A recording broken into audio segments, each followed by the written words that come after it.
Welcome back to the channel. This is Trinity Storm and you are watching second part of What If Naruto only has Kyuubi's chakra, not his soul. If you enjoyed this video, please like, share and subscribe to this channel. Now wasting no more time, let's start the story. Naruto awoke, breathing heavily, as though he had just been strangled. Placing his hand around his neck, Naruto searched for an unseen enemy. Naruto rubbed his sore throat and concluded that he had gotten enough sleep and that it was time to start his day after his search proved fruitless and all of his fears of a silent attacker were unfounded. Naruto began with a warm shower and allowed his thoughts to stray back to the dream he was having before the sensation of choking pulled him away from it. Naruto could tell that the dream had some prophetic qualities despite its ambiguity. He had the impression that he was looking at a map with a massive fire roaring over a forest in the middle. Naruto quickly realized that Fire Country, where his village, Konoha, is located, was the source of the main fire. Naruto was more concerned about what was happening to the west than he was about the fire. A serpent battled what appeared to be the earth itself in the desert. The purple snake took blow after blow from what appeared to be shimmering, metallic. Like sand as the battle raged, tearing through the reptile's scales like paper. The ground suddenly stopped attacking the snake after a sudden outburst of cold energy. Before another outburst of cold chakra roused the ground, the desert grew as quiet as a grave. Rising up and encircling the snake, the sand covered it in a protective layer rather than attempting to kill it. The sands created a passageway to an exact replica of Konoha, shielding the snake from the fire of the Fire Country. Naruto's breath suddenly caught, as though it were coiling around his neck, as the snake coiled around his favorite city in the center of Fire Country. As his lungs screamed for air, Naruto watched in morbid fascination as the snake's hold on the village grew increasingly tight. Then, as the snake rose and loomed over the squished village, it was poised to strike it fatally. The dream ended there, and Naruto was never able to witness it because the air shortage in his lungs became too painful for him to ignore. Putting the dream's thoughts aside, Naruto was only able to draw the conclusion that snakes, particularly those from Wind Country, should not be trusted. If only he were aware of how cunning and stealthy this snake was. As Naruto dressed and ate, he couldn't help but observe that all of his dreams over the previous few weeks were typical. When he realized that the dreams he was having were actually those of the Kyuubi, he had had his last, weird, dream in Wave Country. Lost in thought, Naruto picked up his wooden katana and walked to the door. My last vision was nearly a month ago. They were trying to tell me something, Gigi.san said, but I wonder what this one means. Naruto reached his destination before he could come up with any answers. Haku knocked on the door, greeting Naruto with a smile. Naruto grinned at her as he entered her apartment, which was directly across from his, and asked in a kind voice, "Is Momochi Sensei here?" Haku nodded and gestured toward the dark room that exuded an aura that begged people to avoid it. Naruto nodded in return, took a seat, and bided his time until his Kenjutsu sensei emerged from his chamber. Naruto had been spending a lot of his leisure time with the Momochi clan for the past few weeks as they integrated into Konoha culture. Each of them had settled into their roles and the process was nearly finished. Haku would get up early to get ready for her day at the hospital. Moreover, Kimimaro awoke and proceeded to meet with his instructors, Homura and Kaharu, to acquire some art that he claimed would help him defeat Naruto. As Naruto waited for his secret weapon to refute Kimimaro's claim, he thought angrily, yeah right, if he thinks I'm just going to stand around and let myself get beaten then he has another thing coming. As Momochi Zabuza, the current leader of the Momochi clan, left his room, his temporary sword pupil greeted him with a good morning and his adoptive daughter gave him a brilliant smile. Naruto yelled, "Morning Zabuza.san," in an attempt to shatter the man's typically icy shield. When she woke up, Zabuza grunted something about it being too early and then started eating some of the breakfast Haku had made. Haku offered the boys some of her food since she knew Naruto would most likely have to wait for Zabuza to finish. Naruto would have objected, claiming that he had already eaten, but after Zabuza gave him a stern look, he quickly grabbed the food and drank it all at once after discovering how delicious it was. Without even looking up from the plate he was currently eating, Naruto yelled, "Where'd you learn to cook like this, Haku-chan? This stuff is amazing." Haku blushed and her thoughts went blank for a moment before Zabuza's grunt jolted her out of her reverie. Haku responded somewhat shocked by the compliment, "Oh, it's nothing. I've had to cook for Zabuza and Kimimaro-kun for the longest time, seeing as neither of them can cook or even prepare food without it ending up in a mess." To Haku's dismay, Naruto nodded as he finished his meal and then picked up the dishes. Naruto simply shook his head and said, "I ate off it and I should be the one to clean and put it away," before gently batting her away. Haku gave up, sighed, and began working on the remaining dishes before Naruto finished them. Naruto turned to face Zabuza as he stood up, and he heard him say, "Come on boy. Let's get this lesson over with." Naruto was familiar with the training field, but the trip was brief. Due to excessive exposure to high levels of chakra and the constant disruptions caused by the swords that dug up the ground, the clearing had been beaten so severely that no grass would grow. Naruto imitated Zabuza by positioning his sword in the same manner as he watched him drag Kabikiri Hucho off his back and slide into a stance. Naruto held his wooden sword at face level with the tip pointing in the direction of his opponent, keeping it parallel to the ground beneath him. Through his bandages, Zabuza couldn't help but smile as he studied his stance. In the few weeks that he had been practicing with him, the boy had picked up a lot of knowledge, and it was satisfying to be able to instruct a student in the honorable art of swordplay, just as his teachers had done before him. While teaching the boy his noble art, Zabuza took great pleasure in outclassing, dominating, and overwhelming him, just like his teachers did. When their swords clashed once more, Zabuza's Kabikiri Hucho was too strong for Naruto's wooden sword to handle. Naruto released his Teishirai Kukagiri and wrapped his Jushu Chakra around his sword as he always did. Due to Naruto's developing skill, the wind tore through the air far more quickly than it did in Wave Country. Bam! Thought the new Konoha nin loudly as his sword sliced through Naruto's air slash after Zabuza applied a small amount of chakra to it in response to his attack. Even though the displaced air was able to stir up a lot of loose dust that had accumulated on the worn field, the former mist swordsman, especially one who specialized in silent assassination, was unfazed. Zabuza, who appeared behind Naruto with his sword raised high above his head, used his chakra to blunt the weapon with the intention of leaving the boy with a rather unpleasant bruise rather than killing him. However, when he attempted the final blow, Naruto turned around and struck him with a wooden sword that was also chakra enhanced. His defense has improved. Holding Naruto down with one hand, Zabuza thought, "Let's see how much." The boy let out a grunt below his strength, and Naruto pushed with both arms, but Zabuza's one arm pushed him lower to the ground. Seeing his opportunity, Zabuza slid his sword to the ground and, using his sword handle as a pivot to spin his body, kicked Naruto in the face while he was confused. Taking hold of the sword, Zabuza used the momentum from his kick to heave the sword and a piece of earth out of the ground before launching the mound at the flying Naruto. Naruto was dazed from the roundhouse to the face, but he was able to dodge the footprint just in time to spot a big piece of earth coming directly at him. Naruto was able to spin his chakra around himself and launch a Teishirai Kukagiri that sliced through the earth mound, dragging it as shrapnel as it made its way to the mist nin.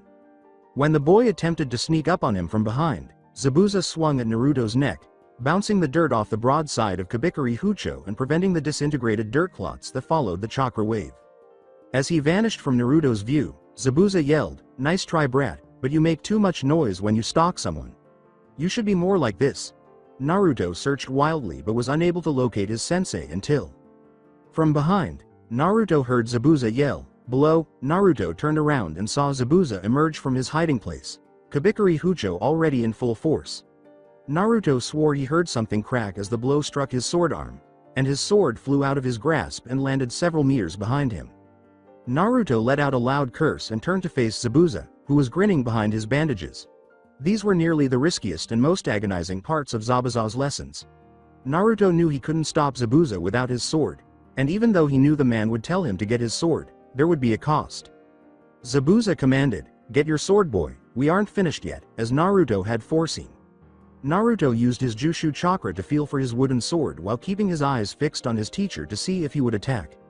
After locating the sword, Naruto jumped in the direction of his misplaced weapon, avoiding Zabuza's unexpected sword strike. "Well, since you wouldn't move, I decided to give you a little incentive," Zabuza smirked at Naruto and said in a nearly innocent manner. Naruto, who did not share Zabuza's sense of humor, leapt back into stance after heaving his blade out of the ground. "That's more like it. Now the real fun begins," exclaimed Zabuza, who had been leaning his back against his planted sword, before performing quick hand seals and triggering Kirigakure no Jutsu.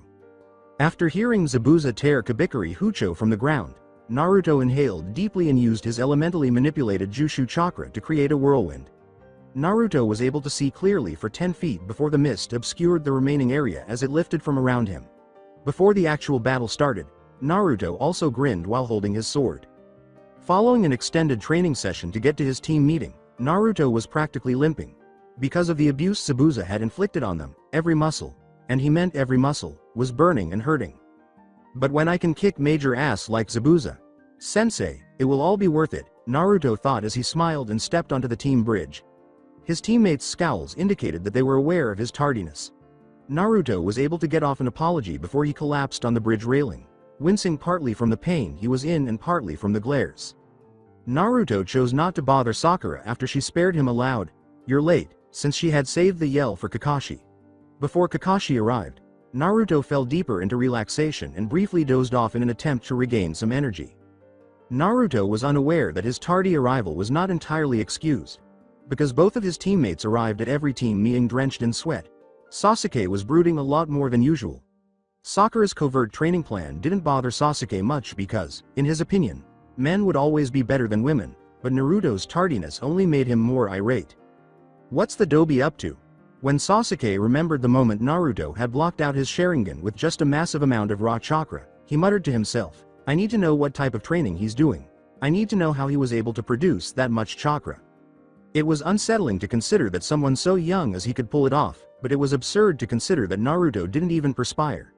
Sasuke didn't even realize that Sakura hadn't attempted to talk to him during the 30 minutes they had been sitting there because the memory was still fresh in his mind and made him feel even worse.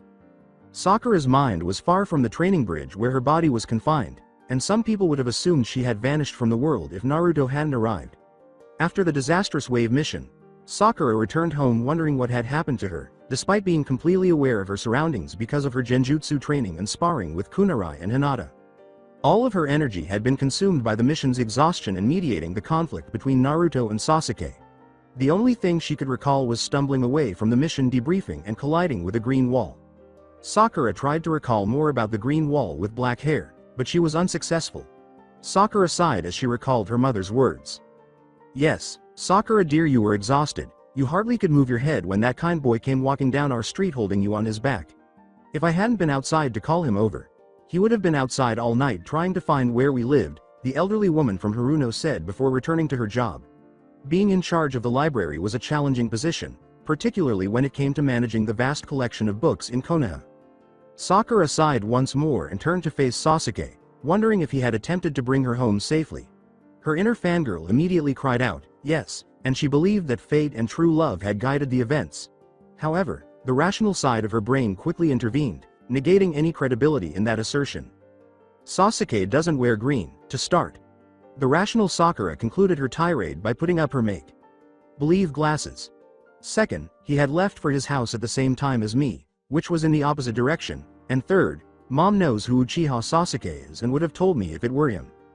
Glancing away from the slightly sexist Uchiha, Sakura pondered who her true hero was until she sensed a familiar chakra source come into her field of vision.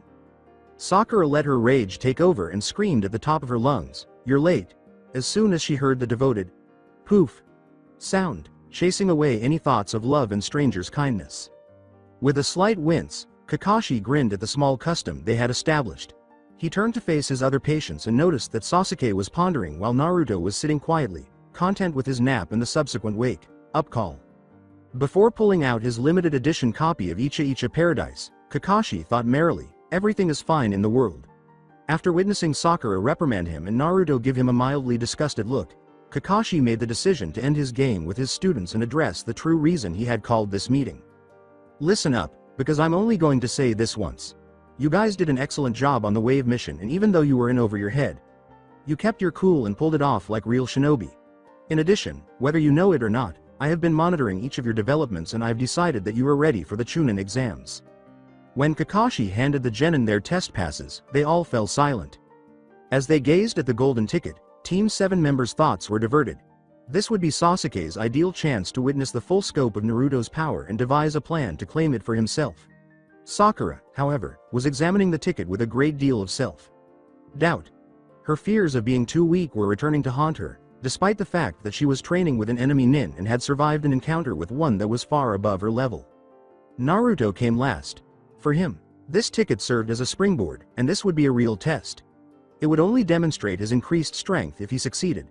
Naruto pondered what kind of nin he would face from all over the shinobi world, thinking, well, I guess this will be fun. With Sakura frowning, Naruto hyping himself up, and Sasuke grinning, Kakashi could almost tell what was going through their minds without the use of his Sharingan eye. "Be at the academy tomorrow ready to go, because the exam starts then. Kakashi said as he adjourned the meeting early, anticipating his team's arrival. The three of them looked up in shock because Kakashi had only given them a day's notice, and this was a significant turning point in their ninja careers. Kakashi vanished in a cloud of ninja smoke before he could get a piece of any of his charge's minds. Shit, how am I going to get this healed in one day? Naruto cursed out loud as he looked down at his bruised sword arm. Normally, any wound would heal more quickly because of the excess chakra he was constantly ejecting from his body. It was one of the many seals his father had incorporated into the seal to contain Kyuubi's chakra, Naruto deduced. He thanked the man for the benefit, since cuts and bruises that would normally take weeks to heal now only take days. However, Naruto didn't have time because he couldn't concentrate the chakra's healing power. Before focusing on his injured arm, Naruto waited for Sasuke to depart. He was trying to come up with a solution before the exams when he heard Sakura remark about boys and their stupid pride. Naruto was about to respond sarcastically as he turned to face the girl when he noticed Sakura examining his arm. Sakura lifted Naruto's sleeve and saw the full extent of the damage as she strode over in righteous rage. When she saw the contrast between the blue and black skin, she gasped. "Come with me, we'll need our team in tip-top shape for the exams tomorrow," Sakura sighed aloud, letting go of all her uncertainties. Naruto was escorted to another training patch from the team meeting bridge by the bruised arm. When Naruto entered the clearing, he noticed some familiar chakra signals and his thoughts started to stray to what Sakura was planning. There, Haku and Hinata engaged in a full-force duel in what Naruto could only describe as a lovely dance of water and ice. Naruto was momentarily enthralled as he observed his younger sister and the neighbor next door move back and forth with a grace that only a female body could achieve. Naruto was startled when Hinata used only her jutesaki to stop the first wave of ice needles that were falling from the sky. Every step of the girl's graceful dance was blocked by dozens of needles as she swerved through the ice. Hinata halted and started using her clan technique, the Kaiden, heavenly spin, since there were going to be too many needles. According to the books the Hokage had given Naruto, it was meant to be Konoha's last line of defense, but Naruto had never seen it before. As promised, the technique threw the ice needles everywhere, and the fast rotation and excess chakra created a tiny divot beneath Hinata, resembling a miniature hurricane. Quickly, the remaining ice in the air regrouped and took the shape of carefully positioned mirrors. Naruto was about to intervene and break up the fight when Sakura grabbed his arm after he saw the Hyuden. Makyu Hyosho, ice release. Demonic ice mirrors form around his sister. Before hearing her say, "Just watch. They may look like they are going all out but they're not." He was staring at the girl incredulously when she said, Hinata could have easily killed Haku in the times she had her pinned in close range, while Haku could have done the same with her Senbon training. Naruto watched as Hinata was bombarded with innumerable Senbon from all directions, believing Sakura's deduction. Hinata was still taking damage more quickly than her Jutesaki or Kaiden could keep up with, despite having a Byakugan and its near 360-degree vision. Sensing that the end was imminent, Hinata used her secret weapon. As Hinata withdrew what appeared to be a duplicate of his pentacle from her sleeve and directed an unexpected amount of chakra through it, Naruto watched in awe. The end pentacle sent up a wisp of highly refined chakra, and Hinata could only sustain the high demands of the chakra by using her Hyuga control. Hinata stretched the makeshift chakra blade from her pentacle into one of the ice mirrors, feeling the exhaustion of the heavy chakra use straining her breathing. Haku was astonished that Hinata could make the blade grow so long, and even more amazed that it affected her mirror in a way akin to Juken, causing the chakra to be disrupted and the jutsu to be destroyed. Hake. Jinsoku Shuin Sho, 8 trigrams. Swift sealing palm, Hinata whispered as she fell into the Hake stance.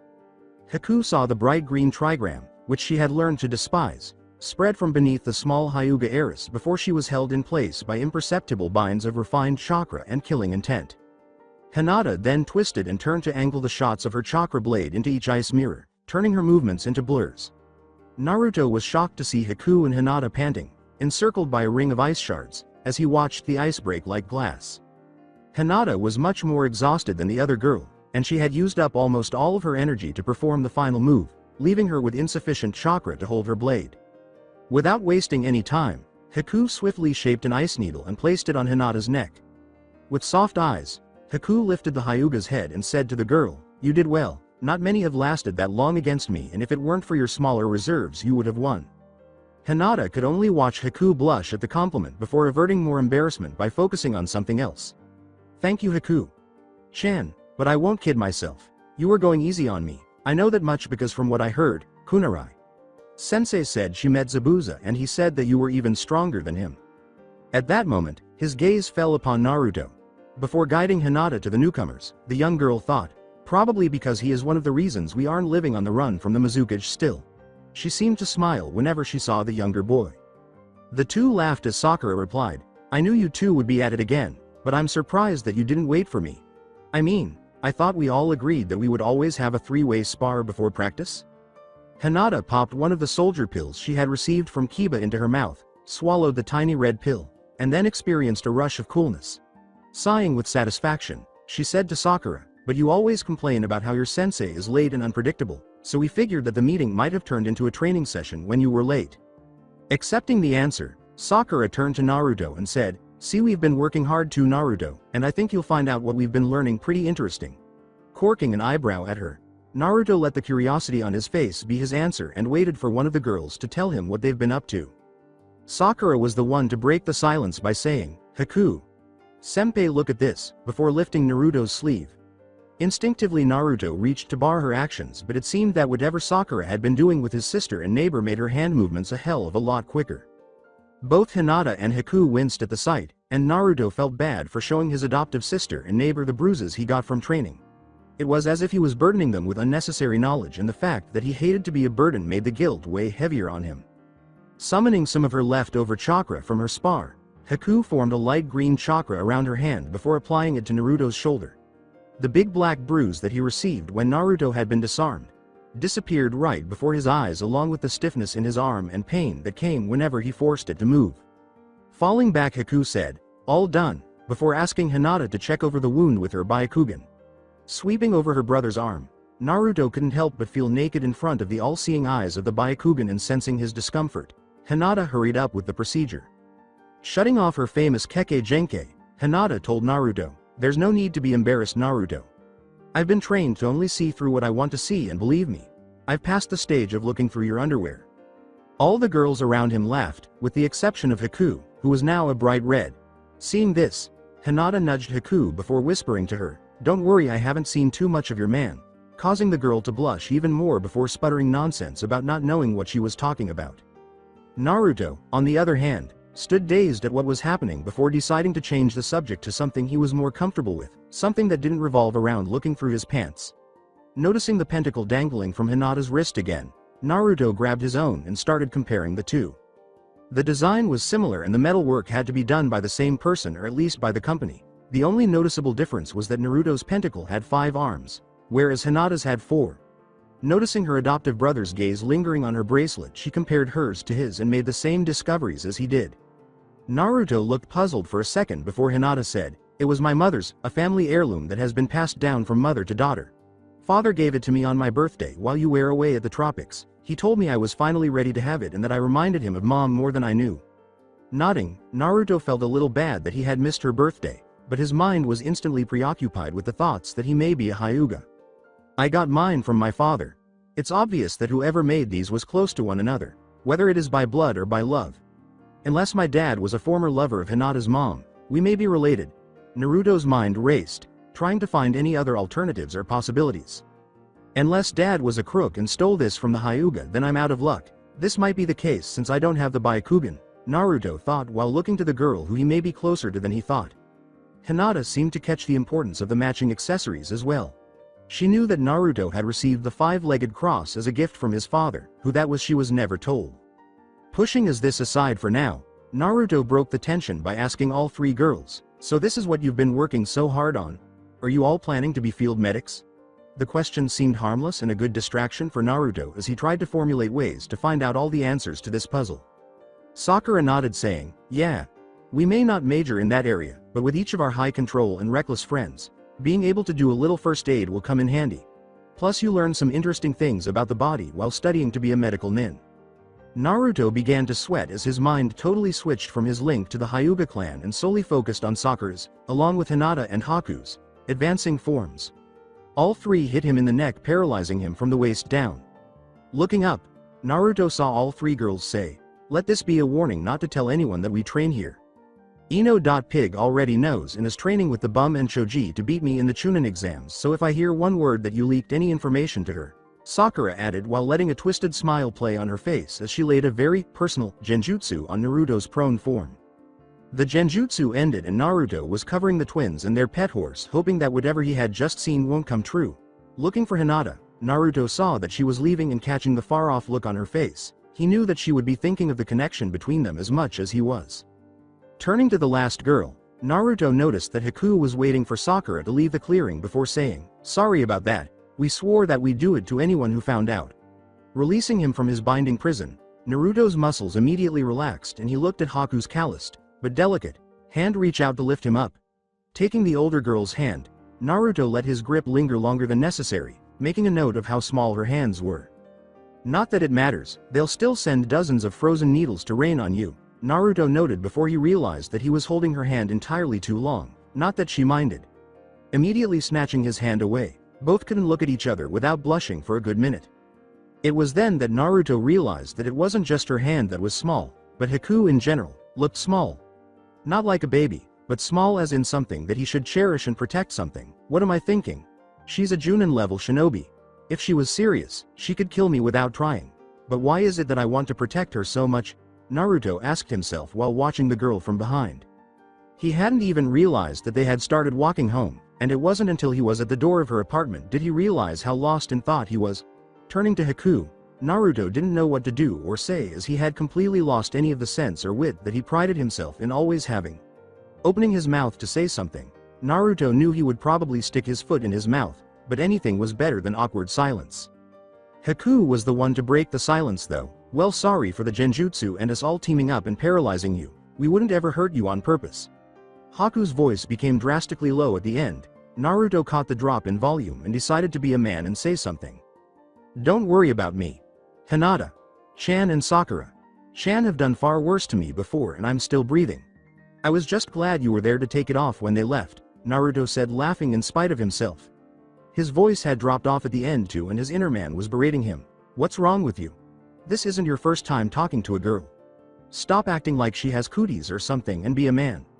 Seeing Naruto reverting into his mind shell, as she liked to call it, Haku decided, "This is my only chance," before getting the boy in a pressing hug.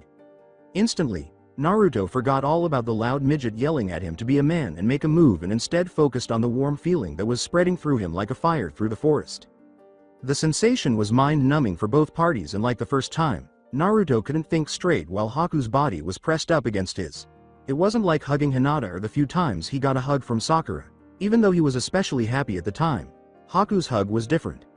Naruto could feel every curve on the older girl's body and it caused him to forget about all his troubles and just want to stay in the now, forever. However, all good things must come to an end and before Naruto knew it, the hug was over and Haku had dashed in the door, not before leaving him a peck on the cheek and the words, "Don't go to practice tomorrow, I need to have a word with Zabuza and we should do this again sometime." Those words alone lifted Naruto into the air and carried him through the night. Well, that and the quick kiss she gave him as well. Waking up from what seemed to be a great dream, Naruto got ready for the big day. Exam day. Time to show Konoha that I'm ready to be a Chunin. Naruto thought, grinning at all the opponents he may face. Ninja would come from all over the shinobi continent, but for Naruto his greatest opponents were right in the village. Thinking of the rookie 9, Naruto knew that any one of them would be a challenge, and I'll make sure they know by the end of the exam I am the best, Naruto thought with a smirk. This was before leaving his apartment, with a piece of toast firmly clasped in his jaws and his bag fully supplied with a week's worth of gear and rations for whatever may come. Passing the Momochi residence, Naruto was shocked to see Zabuza leaving so late, but shocked even more when the man gave him a glare with a bit more evil in it than usual. Afraid that asking the man may provoke him into giving him extra practice before the exam, Naruto stayed silent and let Zabuza walk down the stairs first with the intent of staying out of his way. What has him so pissed? Naruto asked himself, before remembering what Haku had told him the night before. Pushing past the warm feeling that came when he remembered the hug and the kiss, Naruto realized that she had told him not to go to practice for a reason. Holding back his laughter, Naruto managed to keep all his thoughts in his mind, lest he provoke Zabuza to disregard his daughter's warning. To think the master swordsman of silent assassinations would be so whipped by his daughter. Letting the musing play out in his mind, Naruto wondered what hells Haku had wreaked on her father to get him to settle for glaring at Naruto. Walking to the academy, Naruto took his time when he realized he still had about 30 minutes to burn before the exam started. Unfortunately, for the blonde, trouble seemed to follow him and those he held dear. "Let go of me, you face. Painted gorilla." A familiar voice cried out. Recognizing the voice of his, Gigi's, grandson, Naruto raced to the scene ready to help his adoptive brother of sorts.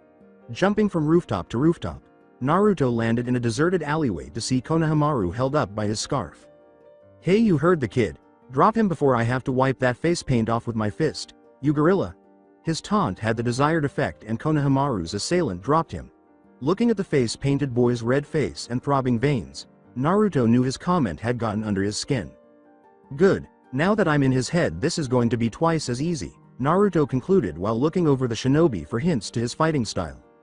"Aside for the face paint, I see that he is from the sand, and he is probably a puppet. User judging by the wrappings on his back. His cloak hints to hidden weapons, maybe even a seal for another puppet. Okay, from what I got, he's a mid-range fighter and probably likes to keep it that way," Naruto deduced before smirking. His training with Zabuza made him confident that he had made leaps and bounds in close-range combat, something his opponent probably wouldn't be able to handle. Taking a stance that was similar to Zabuza's, Naruto noticed that the offender did the same while ignoring his partner's cries for him to stop. "Kankuro, it's not worth pissing Garra off just to beat this kid up," the blonde girl pleaded with the boy. However, her words went in one ear and out the other. Sighing, Tamari knew that she had lost this battle and just hoped that the battle would be short so Garra wouldn't notice their tardiness. "Well kid, I'm busy, so I'm going to kick your ass instead of the brats and be on my way to the exam," Kankuro proclaimed before pulling the hand he had in his pocket out. Narrowing his eyes, Naruto knew that they were probably connected with the puppet on his back, so he decided to make this quick. Dashing forward, Naruto's hands formed his favorite jutsu before kicking it into high gear and moving at full speed. Kankuro was a little shocked at Naruto's drastic increase in speed, but it was something that he could handle. "The kid moves as fast as some of the village's chunin. Too bad for him, I can kick their asses," Kankuro thought before smirking as well. Seeing through the kid's apparent speed jutsu, Kankuro began to pull on his puppet, knowing that it would spell doom for the cocky brat rushing him when he felt the strings connecting his fingers to his puppet. Twisting his head, Kankuro saw a clone of the brat standing right behind him, smirking before pointing forward. Turning around, Kankuro saw Naruto had his bakken to his neck, poised to finish the battle. Grudgingly, Kankuro raised his hands in defeat knowing that the boy would probably crush his trachea before he could summon his other puppet. Seeing the boy sweat, Naruto was about to gloat when he felt another chakra signature that was somewhat similar to his. Turning his attention while applying more pressure to Kankuro's neck, making sure that the older boy didn't get any ideas while his head was turned, and called out to the rooftop adjacent to the alley, "I know that you're there, so why don't you just come out?" And complying with his request, a whirlwind of sand appeared in front of him. Flaring his Junshu chakra subtly, Naruto whipped a light gale around him so that none of the sand would land on him, or more importantly in his eyes, while preparing himself for a fight. "Kankuro, you're pathetic. You as well, Tamari. You should have stopped him from embarrassing himself," the voice called out after righting himself from his twisting motion. Letting the sand freefall from his form, the boy looked past the two still forms of his teams and looked right at Naruto. His eyes seemed to look right through him and stare straight at his soul. "What kind of life causes this?" Naruto asked while subconsciously raising his Junshu chakra, as if it would push off his gaze. Seeing the rise of Chakra, Garra smiled internally. "This one will be fun to crush, and his blood will feed mother," echoed in his mind before he emotionlessly asked, "What is your name?" "Uzumaki Naruto, Sabaku Garra. I will be waiting in the exams," Garra said seamlessly before leaving, beckoning his teammates to follow. Letting the boy pass, Naruto stood ramrod, still letting their chakras clash. Once Garra was gone, Naruto let out the breath he didn't know he was holding before smirking at the tingling sensation that he was feeling and turned, following the sand trio. At least this'll be interesting, Naruto thought as he came up to the academy. Opening the door, Naruto was greeted to a wonderful sight that he would have paid good money to see otherwise. Uchiha Sasuke was being launched into the air, and judging by the way his Junshu chakra was responding to his chakra, the boy's Sharingan was active.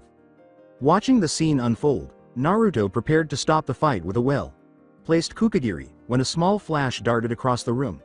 Seeing the pinwheel shuriken pinning Sasuke's assailant's arm wrappings against the wall, Naruto watched as a turtle chewed the horridly dressed boy, a new one. The nin declared to be Rock Lee, was bowing to the turtle and stiffened when the name, Guy Sensei, was mentioned.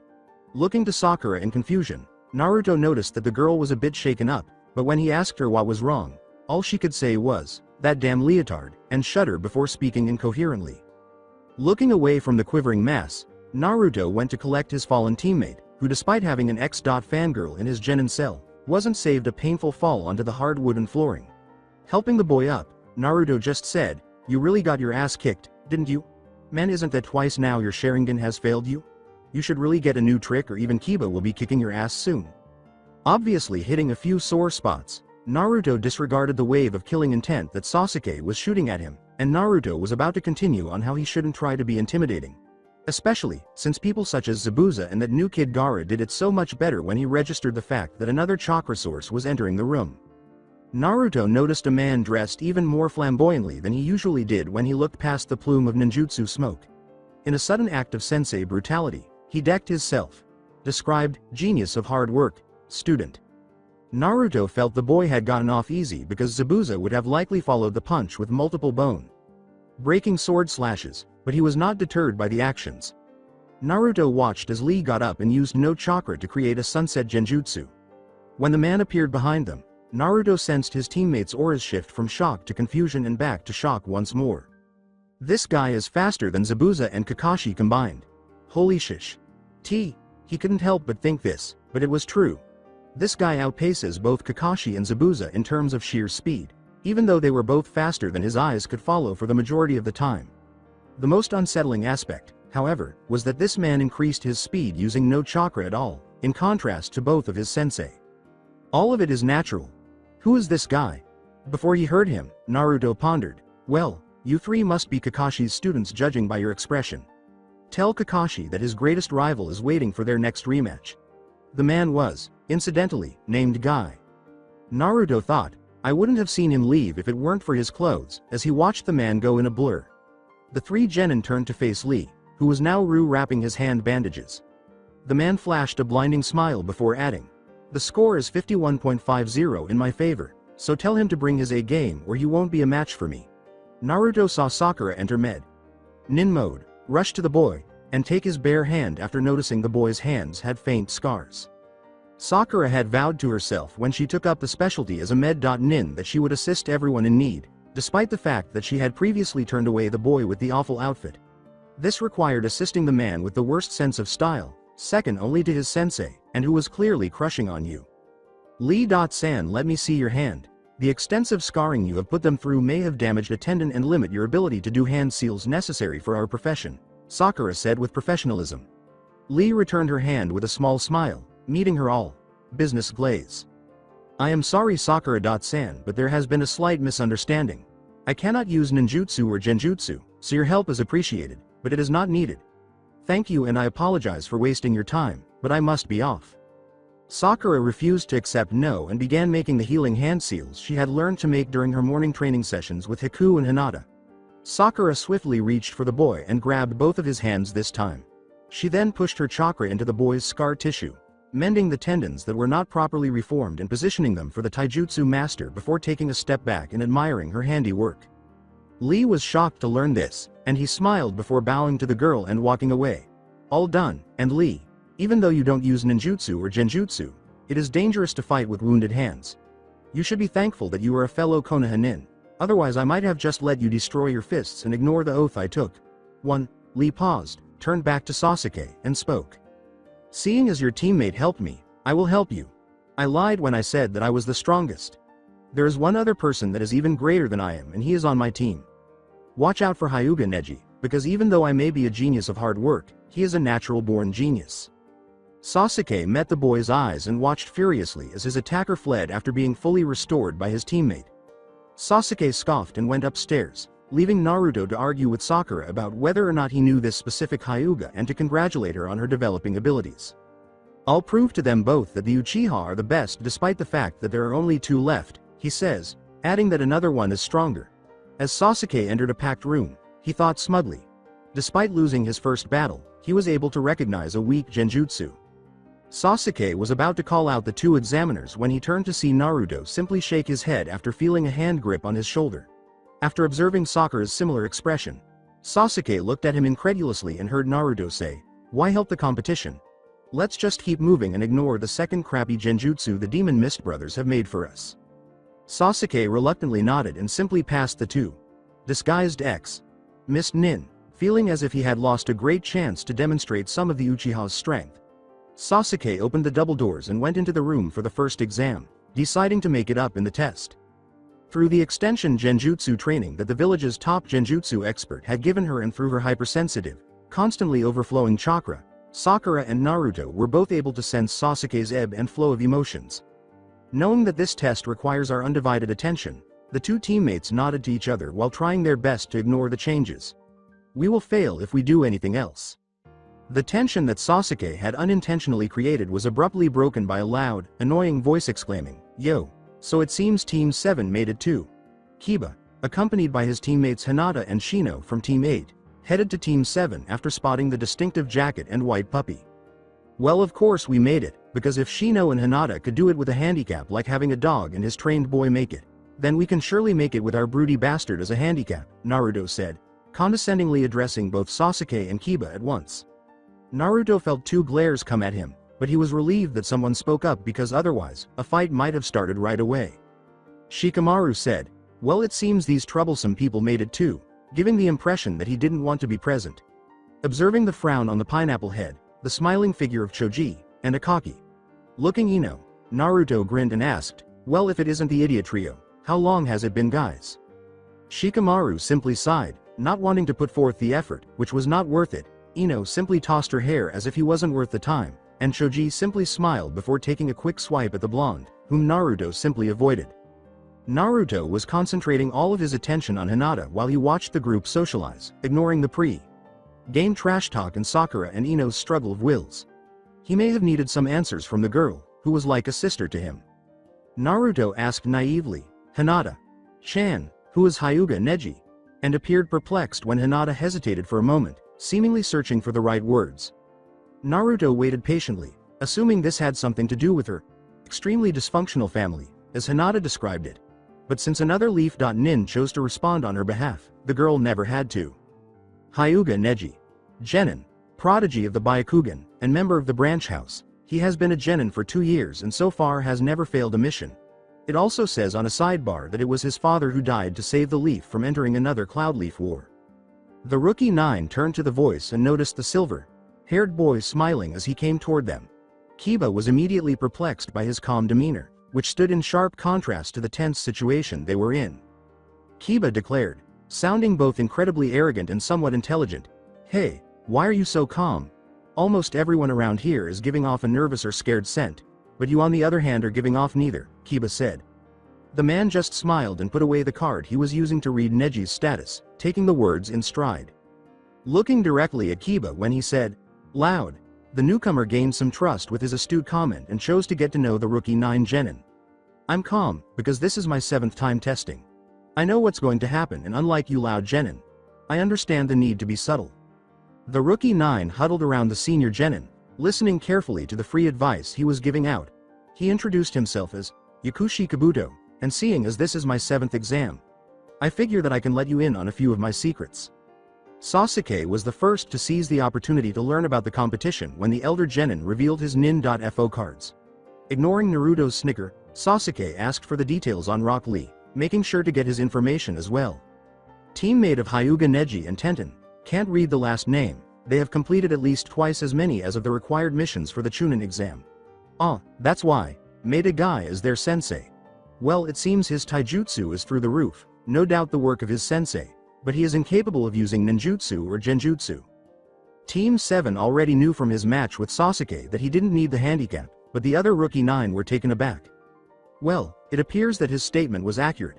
Before requesting another Nin.Fo card, Sasuke continued, "I need to be faster if I want to defeat him and show this Rock Lee that the Sharingan is the greatest dojutsu in the world." The black-haired Nin said, Uzumaki Naruto, ignoring the looks he was receiving from his classmates. Naruto merely gave Sasuke a sidelong glance before grinning. In agreement with his deduction, Naruto thought, if he wants to know my abilities maybe he should pay more attention in our fights rather than asking some stranger. Kabuto's Nin.Fo card only mentioned his Junshu Chakra, Chakra Shaku, and Kage Bunshin, omitting any mention of his elemental manipulation and sword skills. Naruto heard the examiner say, "Shut up and listen," and thought, Sasuke is going to be in for a surprise when we fight. He then moved to his seat. As Naruto watched the other Konoha genin finish after Team 7, he remarked, "This first exam is surprisingly easy." Since Hinata used the Byakugan to literally see through all the lies and find the answers, Shino used his Kikai insects as scoots, and Kiba used Akamaru to deliver answers in quiet barks that only the Inuzuka could decipher. Team 8 was the first to finish after them. Team 10 came after Team 8.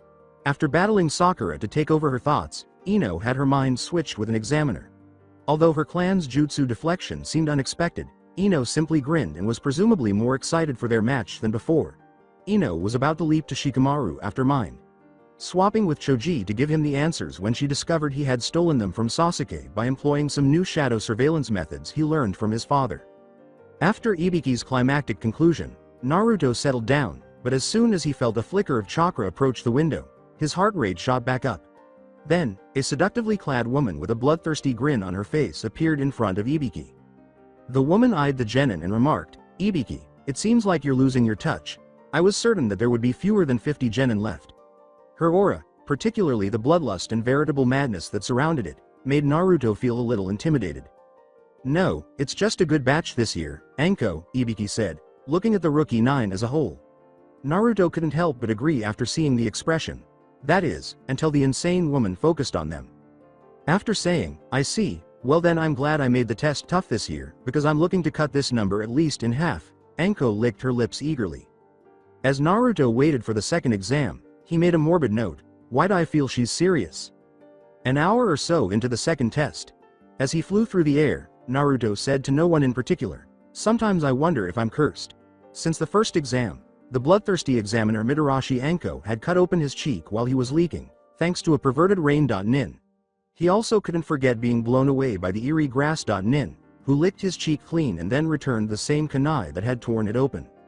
After reversing his fall and gently landing, Naruto wrapped his wind-oriented chakra around himself. Naruto estimated that he was a good 5 minutes away from his team and their opponent. He was confident that Sakura and Sasuke would be able to hold out long enough for him to return and assist. Naruto felt a sudden explosion of chakra surge from behind him as he filled his muscles with chakra and got ready to take off at full speed. Naruto slowly turned around and saw the largest snake he had ever seen. Naruto exclaimed, "Yeah, I'm cursed," as the enormous maw closed in on him. Among the other members of Team 7, all right. As Sakura assessed the situation, she remarked to herself, not only can she withstand Sasuke-kun's fire jutsu, but the grass nin seems to be impervious to all but my best genjutsu. As she healed a small cut on her arm from the woman's counterattack on a botched genjutsu attempt, Sasuke was engaged in a hand battle with the nin in front of her. As she finished, Sakura saw Sasuke being pushed back, and when the woman's voice distracted her, she began another, stronger genjutsu. This woman's voice was more chilling than having all of her tenketsu closed, but normally she wouldn't be distracted even by Hinata's upcoming Juken strikes. Sakura's ingrained shinobi training was overridden by the grass nin's voice and her murderous intent, and before she knew it, she and Sasuke were both caught in a deftly placed genjutsu. The woman said in a haunting voice, "Ah Sasuke-kun, it seems you have made some powerful allies. Well, let's just see how powerful they are," as she threw 2 kunai at their heads. Sakura's mind was racing with theories about breaking genjutsu, but she didn't strike gold until the kunai were just feet from striking their target. Sakura was able to break free from the fear-induced genjutsu that was holding her by combining her own chakra with her own desire to kill. Sakura countered with her original plan, deflecting both kunai, and vanished from sight of Sasuke and the grass. Nin. They were standing on a branch when the moss and vines suddenly exploded upward, encircling the grass kunoichi. Sakura blossomed from the top, ready for the death blow, but the grass. Nin twisted her body in an odd way before slashing Sakura with her kunai. Sakura felt her Magen Jubaku Satsu faltering under her meager reserves as she blocked the attack, but the grass. Nin opened her mouth and revealed to her that her tongue was holding a kunai before she could safely flee. Sakura was confident that she was quick enough to avoid the kunai strike, especially one that was delivered by the body's most flexible muscle, and was currently blocking the first strike with 2 hands. But when the grass kunoichi turned his focus to Sakura, Sasuke used his chakra alone to break the first genjutsu's choking hold before sending a kunai to help Sakura get away. Sakura was given the opportunity to flee and cover their tactical retreat with a weak genjutsu by deflecting Sasuke's mouth. Launched kunai. The kunoichi, inspired by Haku, broke through the mist genjutsu and grinned upon realizing her prey was no longer there. The woman spieled, "So the hunt continues," and then quickly vanished from the scene. With Sasuke and Sakura. Sasuke turned to Sakura, who was tending to his wounds, his back pressed hard against the tree's bark where he was hiding. How does she have such strength? How did she manage to defeat that monster? After giving it some serious thought, Sasuke jerked away from Sakura. He was surprised when she started into him because he had expected her to back off. "Sasuke, we don't have time for your ego, and if you haven't noticed, the grass.nin we just ran from just kicked both of our asses, and I have a bad feeling that she was only playing with us. So stop sulking and let me heal you or we are both going to die." Sasuke reacted as though he had been struck in the balls, which caused him to become even more brooding, but he let Sakura finish healing him. Before the boy even asked, Sakura gave him a soldier pill and answered both of his questions. Sakura took the first pill, felt a surge of chakra pass through her, and before she knew it, she felt as though she could fight for 3 days and 3 nights without sleep. "I got them from Hinata, and before you ask, she got them from Kiba, who happens to have about 10 lifetimes worth of pills in stock just for situations like these." Sakura nodded in agreement as she watched Sasuke reluctantly follow suit, then attempted to devise a strategy for getting in touch with Naruto without warning the grass kunoichi. Returning with Naruto, the blonde shinobi was lucky not to have been swallowed, but given the way the snake was tearing at him, that victory might soon be forgotten. The hard that covered the snake pushed it back, but the chakra wave didn't even leave his sword as he met its enormous jaws with a kukigiri. Even kunai couldn't penetrate its eyes because of a thin translucent coating covering them. Naruto thought, "Well, I guess I'll just have to try again," and then he produced one of his reliable kunai. As Naruto jumped over the snake's attempt to devour him, he spun it around his finger to accumulate wind chakra.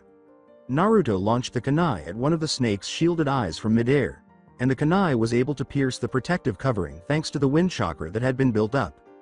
The kunai sliced through, half blinding the giant anaconda with a ferocious howl. Naruto swiftly moved into the snake's new blind spot and added more chakra to another kunai before hurling the kunai. Naruto used some abnormal elemental manipulation to bend the kunai's trajectory and guide it from underneath the snake to a perfect path into the still functioning eye, even though normally the shot would never connect from the angle that Naruto was at. Naruto heard another dreadful howl and realized his shot had hit, but he wasn't sure if that was a good thing. In addition to being completely blind, the snake was now furious and bloodthirsty. Now that the snake was berserk, Naruto had to jump over its wild thrashing, which made it even more difficult to avoid its attacks. Unsure of what to do, Naruto circled the blind snake while leaping from another broken branch. When Naruto realized that he had expended all of his strength only to pierce the weaker scales that shielded the snake's eyes, he grimaced and said, "Okay, it's blind, but I still don't have a way to penetrate its even harder scales." But even his fully powered kukigiri couldn't break through the snake's scales, which were at least twice as durable. The majority of the kukigiri was absorbed into the behemoth's scales when another one was launched. The remaining portions bounced off the scales innocuously. Naruto swore and leapt from where he was standing when the monster's tail struck the log he was standing on. When Naruto saw that the snake was adjusting to its blindness, he reasoned, "I must kill it now before it fully learns to fight without seeing me." But the chakra absorbing snake was cunning, as evidenced by the way it threw an unwary Naruto into the air with its midsection. The blonde got caught in the mouth of the summon before he could use his air chakra. Naruto knew he was in the right place to win this battle when he used his wind chakra to keep the corrosive acids, or what the beast called saliva, off him. Naruto smirked and used his favorite jutsu, thinking, "Okay, you bastard, you better hope your insides are as hard as your outside. Hope you're ready for this, you overgrown earthworm, chakra shaku, chire." The snake was split in two by the multiple explosions of compressed chakra that ripped through its body. Naruto didn't even gripe about the foul stench or the green slobber that covered him when he emerged from his acidic prison. His only concern was getting to his team in time to assist. Naruto stepped into the clearing where Sasuke's chakra was now spiking, letting the chakra-filled wind rush past him cleanse his body. Perhaps it's not too late, with Sakura and Sasuke. Sasuke took a deep breath, completed his hand seals, and used one of the 2 jutsu techniques he had learned in Wave. Sasuke watched the incinerating element glide across the multiple strings of fireproof wires that connected the grass kunoichi to his strongest Kaiden jutsu, unleashing a stream of red-hot fire. Sasuke thought, I didn't need her help anyway, and this further demonstrates that the Sharingan is the greatest power as he glanced over to Sakura's trapped form after hearing the yell of agony when the raging fires connected with the kunoichi. Unaware of Sasuke's developing dementia, Sakura was pinned to a nearby tree and barely conscious due to an enormous boa constrictor sucking her life away. Surprisingly, this snake had large venom glands even though its species didn't have any. Sakura was silently criticizing herself for falling into the kunoichi's trap and letting Sasuke battle the woman by himself, unaware of Sasuke's victory. But neither could have foreseen the next step. As the woman passed through the steel wires that bound her and out of the fires, the cries of pain gradually transformed into crazed laughter. Sasuke chose to use his trump card after choking back his surprise at this. Before turning on the Chidori, the raven-haired Uchiha thought, I was saving this one for Naruto, but I guess I don't have much of a choice now. Before he knew it, the crazed laughter that was filling his eardrums was being replaced by the chirping of 1,000 birds as the buzzing of the developing jutsu became louder. Sasuke realized that this would be his final jutsu as he looked down at his chakra-filled hand. It must complete the task. Pushing the jutsu forward, Sasuke dove toward the still, immobile enemy. It had been a blunt edge of chakra, but now it was a sharpened blade of lightning. Between the mission to wave and the second exam, Sasuke trained continuously, and now he wanted to see if it had been worthwhile. A stunned Sasuke stared into the eyes of a distorted grass kunoichi as the Chidori faded away. Sasuke's greatest jutsu was effectively stopped by the woman, whose face was peeling, holding his wrist, leaving him defenseless and completely exhausted by chakras. In an attempt to buy himself some time, Sasuke managed to ask, "Who are you?" The woman laughed, but it was a deeper, slightly more masculine laugh than her previous crazy one. The woman grabbed her partially melted face and started to peel back the folds of skin, exposing half of a pale, ghostly male face. The man said, "Oh Sasuke-kun, I'm so glad you asked. For you see, I am a god in the making, the bearer of ultimate power, and the answer to all ambitions," and Sasuke was enthralled. Instead of expressing his admiration for the Uchiha's ability to remain upright, the man threw the boy back a few feet and questioned, "Now what do you have to offer, in exchange for your life?" Instead of drawing a lethal flying star from his kunai pouch, Sasuke's hand produced a tiny scroll that read, "Heaven." Taking the silence as a sign of approval, Sasuke held it up and said, "I offer this scroll, in exchange for my teammates and my own life." However, the scroll was intercepted in mid-air. The blur, which turned out to be Naruto, broke the branch that connected him and the pale man and steered itself in front of Sasuke. With the scroll in his pocket, Naruto turned to face Sasuke and walked up to him. "Dobi, this isn't the time for your pride. This guy will," Sasuke said, but he didn't finish watching as Naruto struck the boy with his dwindling chakra shaku Dageki, leaving him reeling but without taking his head off. Naruto turned away from Sasuke as he got ready to battle the pale man, not even trying to hide his rage. "Pride," Naruto said as he continued, "Pride, Sasuke. You think this is about pride? No, this isn't about pride, because unlike you, I am not so wrapped up in myself and my massacred clan that I can see death when it is right in front of my eyes. Seriously, do you really think someone that's powerful enough to put Sakura in such a position while fighting you at the same time is interested in this exam? No, he's way too powerful for that, and giving him the scroll would only have made your death more shameful to your family." The man returned to the level as the two males from Team 7 as Naruto was finishing his speech. The man appeared to say, "Yes, as strong as you are Sasuke-kun. You still have much to learn in the ways of the shinobi. A problem I seek to alleviate, while concealing even more of his face in the shade of the canopy." When the ghost of a man placed his hand on the mutilated folds of flesh that concealed his face, he peeled off the remaining flesh, exposing himself as Orochimaru, Konoha's greatest traitor. Naruto set himself up for battle, knowing he couldn't win, but there was a slim chance that he and his team might be saved if the village noticed him fighting the legendary Sannin. With his chakra flaring, Naruto thought, "I just have to make this fight as noisy and noticeable as possible." Unfortunately, Orochimaru formed the hand seals for his own jutsu the moment he took that action. Naruto barely avoided Orochimaru's attack, stretching his neck to inhuman lengths before realizing he wasn't the intended target. Naruto fired his chire at Orochimaru's body without waiting for him to take his teeth out of Sasuke's neck. By using chakra to remotely control his body, the Snake Man was able to retract his head from Sasuke's neck and make it leap out of the way of the destructive balls of light. Orochimaru landed on a nearby branch and grinned at Sasuke's sounding cries of agony. Orochimaru looked at Naruto and said, "And then there was one, "Come young Jinchuriki. Show me the power of the Kyuubi." Naruto dug deep inside and extracted all of his chakra before creating the seals for his most potent jutsu, gladly complying. Naiteki Kai. The direct result of Naruto releasing his chakra was a blast of energy that shot out in all directions.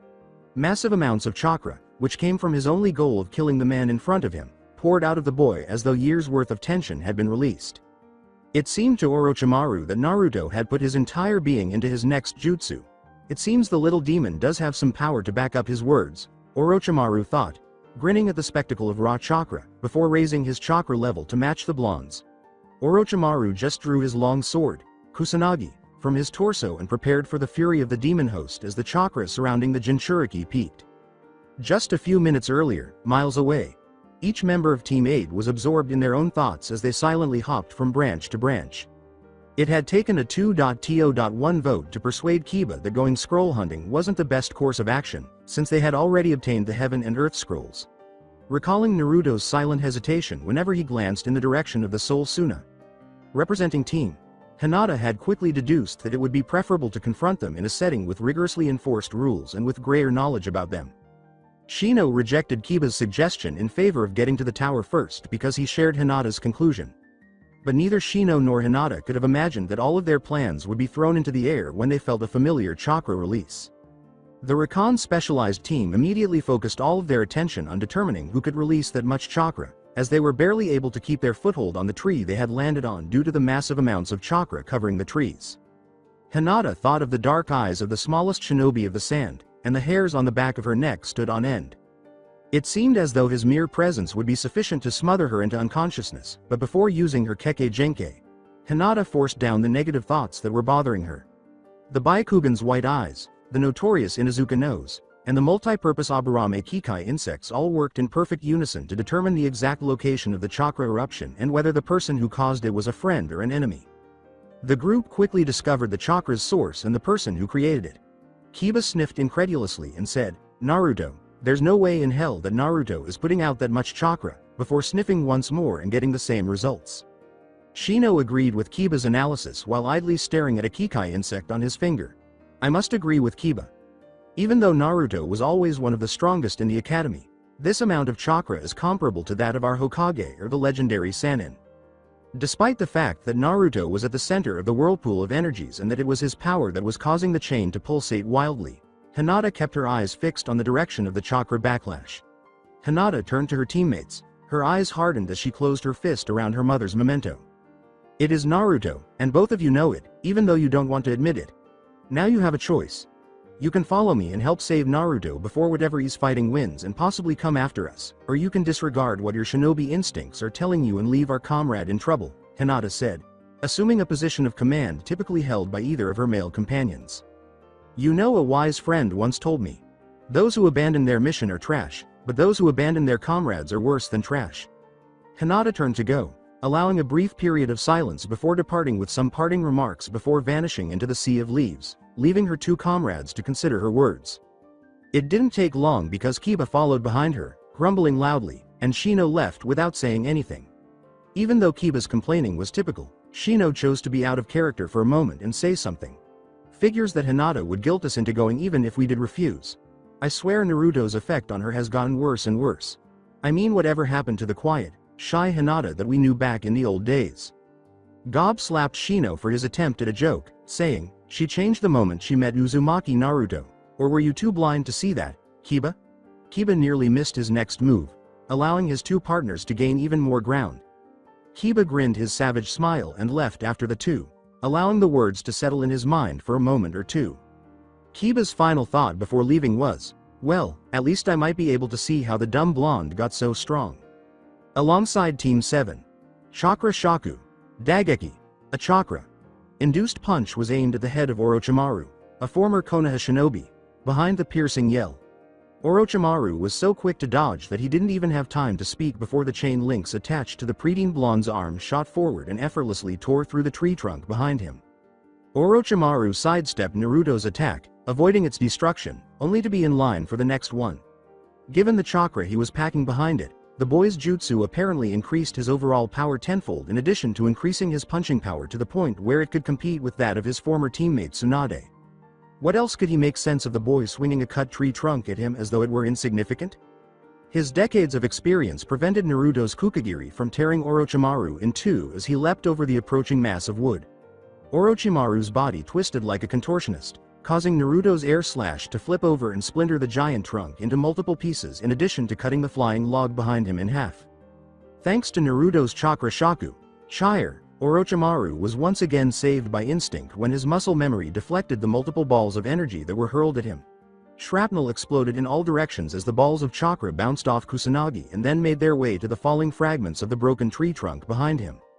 Although Orochimaru was unaffected by Naruto's attacks upon landing from his jump, he was a little unnerved by the boy's display of power.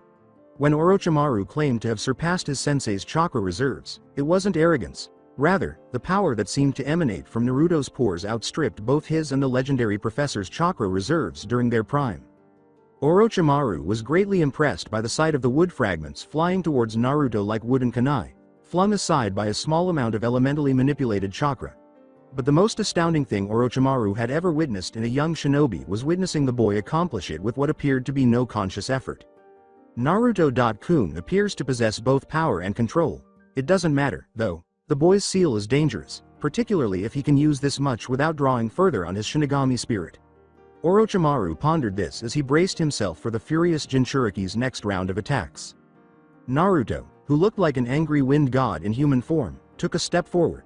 Jushu Chakra, which was normally calm and serene, was now raging like a hurricane. The chakra encircled Naruto in a protective manner while also highlighting his Shinigami appearance. The hurricane winds parted as a wave of concentrated chakra erupted from Naruto's blade, and his blue eyes shone brightly as he raised his katana above his head and brought it down in a single, dignified stroke. Orochimaru sensed that blocking this one would require a little more work than his previous slash because it was too quick to dodge. Orochimaru discovered that he was straining to contain Naruto's more potent air slash when he placed Kusanagi against the chakra. Embedded winds. As Orochimaru's chakra started to overpower Naruto's, he turned sideways upon hearing a gentle Kukagiri. Just as strong as the previous slash, this one struck Orochimaru squarely, sending a spire of wind chakra shooting straight up into the air like a tightly knit funnel cloud. After a brief pause, Naruto turned to use his sword to ward off the innumerable snakes without even flinching. Orochimaru took aim once more and unleashed another volley of his Senei Itaijashu as he watched Naruto use a simple sword swing to decimate the snakes for his Senei Itaijashu. The snakes poured out from beneath his sleeve, but Naruto's Chakra Shaku, Tama, quickly destroyed them once more. The snakes were burned by the blast, and Orochimaru's hand was slightly burned as well, but the snake Sannin got what he wanted. Even though Naruto had dominated the majority of the battle, Orochimaru could see that his endurance was beginning to wear him down and that his chakra reserves were running low. As Orochimaru planned to harm Naruto, he thought, he'll try to end the fight quickly, and when he does, he'll walk right into my trap. Naruto fully channeled all of his energy into trying to win the battle, demonstrating that the elderly recognized that youth accompanied recklessness. Tenkan. Kyuubi, Naruto began, but his ascent to power was interrupted. Gazing down at the sliced hand that held the chains fastened to his chest, Naruto remained silent while Orochimaru navigated his way through his Jushu chakra while clinging to the bound chains. When Orochimaru pulled for the first time, Naruto felt the pain almost immediately, and he doubled over as it soaked into his very being. Naruto looked up defiantly, staring into the Sannin's cold, golden orbs before. Snap. Such power, this is no mere child but a god such as me, Orochimaru thought, tearing the chains from Naruto's chest and watching the boy crumple to the branch they were standing on, as he looked down at the blonde's convulsing body. Orochimaru turned to go, but he was stopped by a sudden surge of power, so much so that he could hardly believe his eyes when he saw Naruto struggling to stand. How did you harm me? With his eyes half lidded in exhaustion and his breathing labored, Naruto asked, his body poised to collapse beneath him despite the power he was releasing. Orochimaru laughed at the boy, masking his fear with a simple smile. I have given you all the power you could ever want, Naruto-kun, he said, and he had, as there was another sentinel inside the nagging void that was growing inside his chest.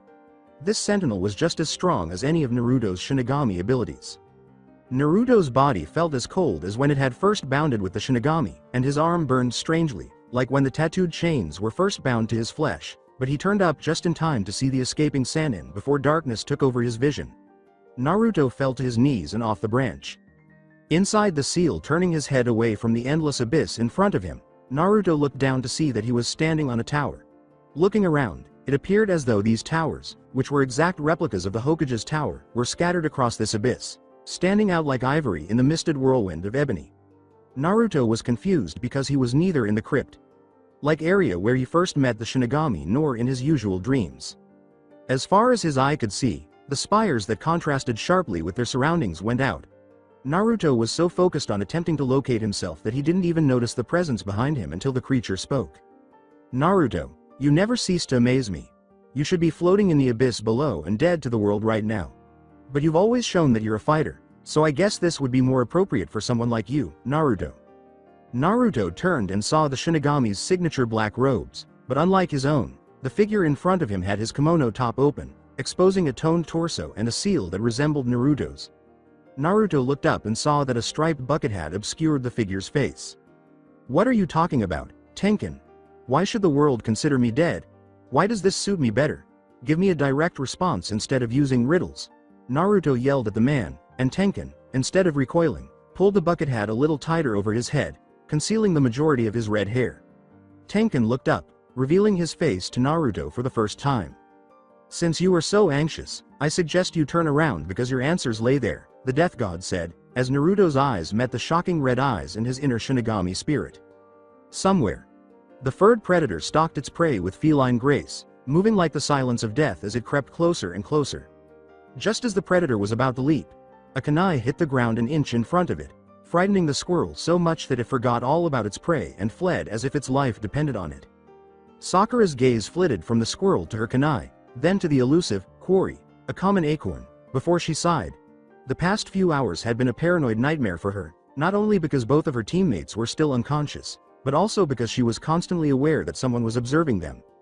Sakura sighed again and turned to another source of her sorrow. Sasuke and Naruto were both emitting strange chakra signatures. "Hopefully the traps I laid will give me enough time to set up a genjutsu, or at least give me time to think up a plan," she thought, worrying about what the rising sun would bring. His fever had subsided, but even Sakura, with her limited medical experience, knew that the worst was yet to come. Sasuke's chakra was still fluctuating widely, and worse, his killing intent seemed to keep getting stronger. He was tossing and turning lightly and muttering something in his sleep, as if he were experiencing a violent nightmare. However, something in the back of her mind was telling her that Naruto's situation was much worse than she realized, and she didn't realize at the time how correct her feeling was. Naruto, on the other hand, wasn't displaying any obvious signs of pain. In fact, if it weren't for his slightly fluctuating chakra levels, Sakura would have simply dismissed his issue as a case of chakra exhaustion. Sakura distracted herself from Naruto by taking a soldier pill that Hinata had insisted she take with her. She felt the familiar effects of the small pill, and her fatigue seemed to subside just in time as the first set of her traps went off. "He doesn't seem to be in as much danger as Sasuke, but why do I feel that his situation is much direr?" When she heard one of her aggressor's curses, Sakura turned to face the first explosion and grinned. "It seems that my traps were better laid than I thought, or maybe these guys won't be so tough," she thought, allowing a slightly sinister smile to creep onto her face as the second thought crossed her mind more quickly than the first, but it wouldn't be fair to be so arrogant when she was defending her two teammates. The technique was simple.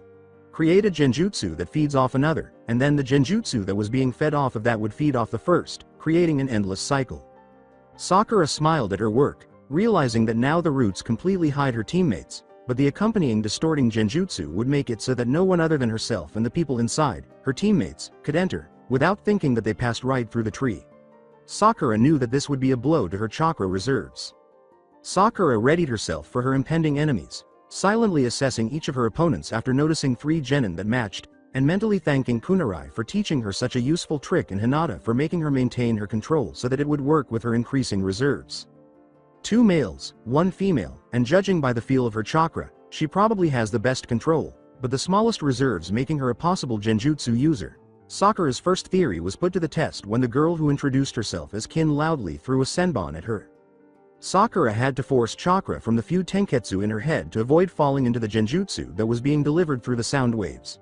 Sakura suppressed a sigh at the near miss, smirking at Kin, which enraged the sound genin, and then returned to her thoughts.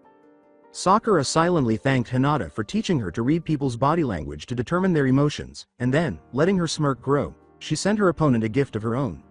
Okay, that theory has been confirmed, and judging by her body language I'd say that's about all she's got in the genjutsu department. Too bad because I can easily top that, Sakura said. Kin shifted to the side as soon as she saw the lone kunai flying at her, boasting about how academy like Sakura's skills were, but she had no idea that she was playing right into Sakura's hands. The kunai was purposefully thrown alone for two reasons. First, it would be looked down upon, making it easier for Sakura to hide the light genjutsu surrounding it. Second, the genjutsu created a pocket of air behind so that an object flying behind it was silent. And third, she threw the kunai because, in the morning, little light was able to perfectly hide the kunai flying silently in the shadowed vacuum behind it. After accurately predicting the first, Kin barely had time to look shocked before flinging herself to the side to avoid the second kunai. With fire in her eyes, Kin looked up at the still grinning Sakura, and after hearing her teammate behind her laugh, she turned around before letting her supportive comrade have it. Zaku, stop it, her normally quiet teammate interrupted her to say, no, before she could turn back to Sakura. I can handle this, now butt out and let me concentrate. Dosu began, then paused. Kin, you had your chance, now we do it the way we planned. Sakura experienced a dramatic and nerve-wracking effect from the silence. She was eager to resume the fight, and the sound nin gave in to her desire when Dosu exclaimed, 3-on-1. Kiba, Shino, it's 3-on-1 now, the irate teenager said, turning to face her teammates as they charged, while another group of 3 watched from the tops of the trees. 2 of the 3 were holding the third and only female member of the group back by the arms. And since she's a leaf, the rules have changed, regardless of whether she plays for the other team.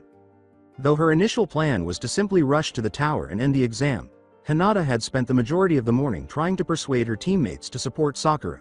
Nevertheless, she was able to persuade them to stay on the grounds that they could watch the competition. However, after the sound team decided to cheat, Hinata wanted to level the playing field, naturally in their favor. Well, if you won't help then, Hinata said to her teammates after realizing she wasn't persuading them. However, she stopped herself when a green blur appeared in front of Sakura and the Zankuha that Sakura had fired at, and the figure took a huge root from the ground below and used it to deflect the airwaves. Suspicious of the weapon, Hinata activated her Byakugan and examined its properties, realizing that a simple root wouldn't be able to deflect whatever Dosu had planned for the green figure. With a sophisticated display of chakra control, Hinata slid onto the underside of the branch she was standing on before firing herself toward the ground. Hinata was in awe of the boy's strength and only broke out of her awe-inspiring state when Dosu leapt into the air while holding his ganulet-clad arm. Given the speed of her push-off and the fact that her trajectory was lower than Dosu's high jump, Hinata was in a perfect position to deliver a forceful Kaiden. You cowards will now face the might of the Byakugan and the wrath of its heiress. Hyuga Hinata, Hinata said, whirling her body to complete a mid-air Kaiden that deflected Dosu's strike before landing gracefully on a knee. After pulling herself to a standing position, Hinata whipped her head up, revealing her Byakugan. Inside the seal, the being's face was as pale as snow, and his attire was the complete opposite of Naruto's Shinigami kimono. But the white over black clothing and the pale skin weren't nearly as shocking as the replica's black eyes surrounding his crimson blood. Like irises, which left Naruto puzzled once more, as though he were looking at his own negative film image. Cocky and utterly confident, the doppelganger stepped forward while glancing from Naruto to Tenkin. The figure's relaxed posture, almost tranquil, had not deceived Naruto for a moment, and the shade's smile was more than enough to set off all kinds of warning flags in Naruto's mind. That wasn't very courteous, you know. Knowing that he will be at a total disadvantage and keeping him in the dark about what, or rather, who, he is about to face. Naruto was immediately on guard after hearing the shade's words, but Tenkin's words were more unsettling. It was unavoidable. You and I both know that even if we were to assist him as much as possible, he would still not be ready to fight you. As you both say, you are equals. Tenkin simply sighed, but Naruto's response was far more profound. The benighted soul taunted Naruto with a laugh devoid of humor before he said, only in the abilities we have access to. But believe me, this child has nowhere near enough experience, and from what I've seen, talent to even come close to beating me. I don't care how much of a child I may seem to you, you fucking degenerate Cage Bunshin. Look here. One thing is for certain.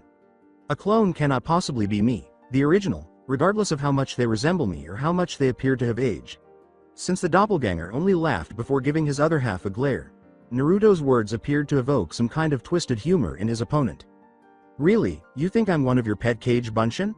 It's absolutely priceless that you would associate me, someone who has access to all of your thoughts and abilities, with a simple copy of you. The Dark Naruto, a title which was bestowed on the mirror being by the original, merely burst into a fit of laughter once he was done speaking. Naruto was irked by the lack of respect from the being that claimed to be much more than a common cage bunshin, and as Naruto's anger was almost palpable when he asked, "Then what are you?" For the first time, the shade stopped laughing in the middle of a joke and adopted a serious expression, and even the sly grin on his face could not overshadow the solemn atmosphere that pervaded the scene like Naruto's Junshu Chakra. Naruto prepared himself by looking into the two red eyes, and the silky, smooth voice boomed in his ears with awe, inspiring authority.